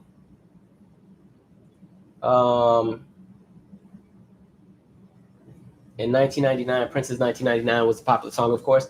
Yeah, it was a millennium. We didn't know what was up. I remember that's when he came out with The Greatest Romance Ever Been Sold with Q-Tip on the remix. That was because I remember that was like his millennium concert. I remember that. Yeah, I want some diversity in the production with everybody. Too many people sound the same right now. There's not a lot that sticks out. I think that's why the Kendrick Lamar song, even though it's tied to the drama with Drake, I think the reason why it caught on is production-wise, it's just a bit different for rap right now. Rap has been a little uneventful, at least for the males, and I think that's a track that really just brought some energy back, right? That's why it went back to #1 this week.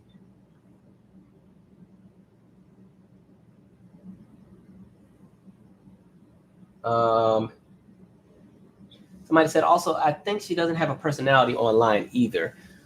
I don't really see a presence from her online, but it's interesting. If I watch her do interviews, she seems very likable and fun. So I think they probably have to put more of that out there. Yeah. The reason we be having these conversations, at one point in time, I wanted to be an A&R rep in music, but I don't even think those positions exist anymore. So, but yeah.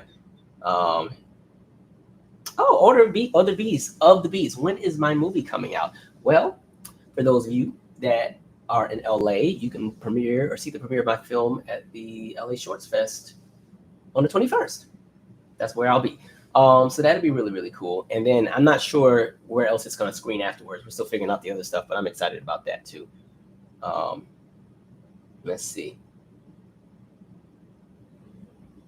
Brian Michael Cox is right on IG, and the new artists aren't calling him. That's bothering me. But you know what? I'll tell you what, where they got it right at. They got it right with Money Long with that Made for Me.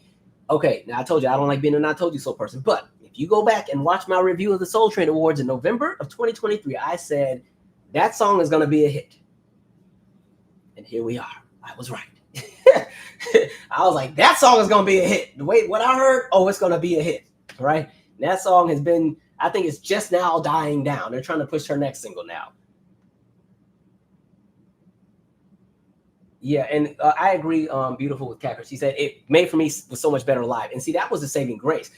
Most of us heard it first on that live version, at least I did. And she had that whole choir. I was like, damn, this is lit. So at first, when I heard the studio version, I'm like, where's the choir? That's the part. And they were smart because they also released the version with the choir. That's a good. She knows what she's doing. Good job, right? So that was a really, really dope track. That to me reminds me so much of like early 2000s R&B, right? I know we always size up the 90s about how great it was, but I think about 2006 was a really great gem for R&B music too, for a lot of really great songs. All right, we're about to wind down.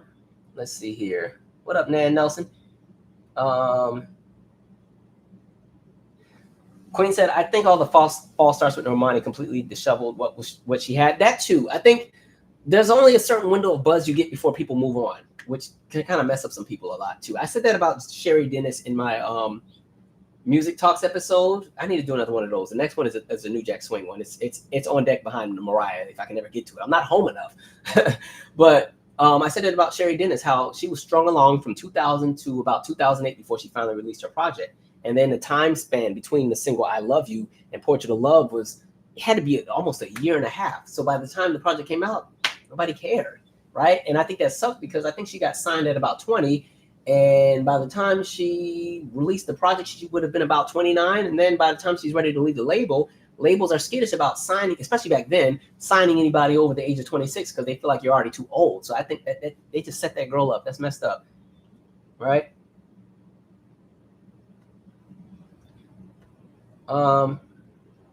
Nan Nelson said, if someone has played an instrument for 2 years, not piano, is it easy to get into music production?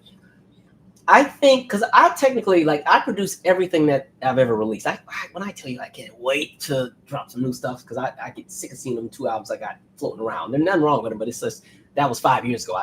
We've evolved, we've grown. I want you to hear the new stuff, right? But I produce everything I've ever made, right? And I'm technically not trained in anything. I've never had music lessons. I just kind of learned by ear how to do stuff. I don't consider myself a professional pianist. I don't even think I'm that skilled on piano to the point where if a song started playing, I could just get on and start playing with them. I can tell you what it's supposed to sound like, but I'm not the strongest keyboardist. But I think if you have an understanding of music theory and how things are supposed to sound, you can work your way into everything and make things work if you have that ear. So that's been my saving grace. Like I said, I don't consider myself a musician, but I can definitely put a song together through Pro Tools, right? I mean, I'll use this keyboard to do everything, but everything that you hear is me playing each chord and everything, but it's all about understanding theory. I understand how to play piano. I could never read music, and I was never quick enough on my feet to jump in if a whole band was having a jam session. I just can't jump in with it.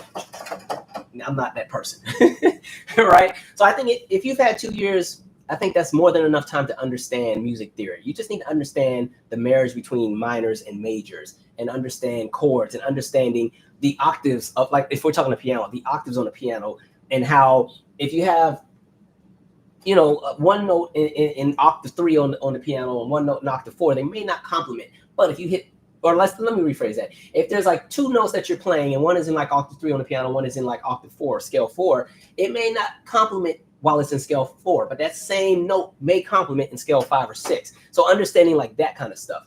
And I will say in music production, most of the time, the biggest hits are always played in major because major is a brighter sound. It's happier. And a lot of times, sadder songs are played in minor, right? They're a little bit more thought-provoking. They're not as bright, not in your face. So you go and look at a lot of the really, really big songs that are in your face, they're normally in major. So kind of understanding those kind of things. All right, we have got to get off. I enjoyed this. This has been a great time. Yeah, we're going to definitely get together. Like I said, I'll upload that podcast episode, but I've got to get off. I have a meeting. And so enjoy your evenings, guys. Please stay safe and stay sane out here. There's a lot of crazy people. And again, mind your business so that you can age well. And on that note, I'm out. Good night. See you later in the week.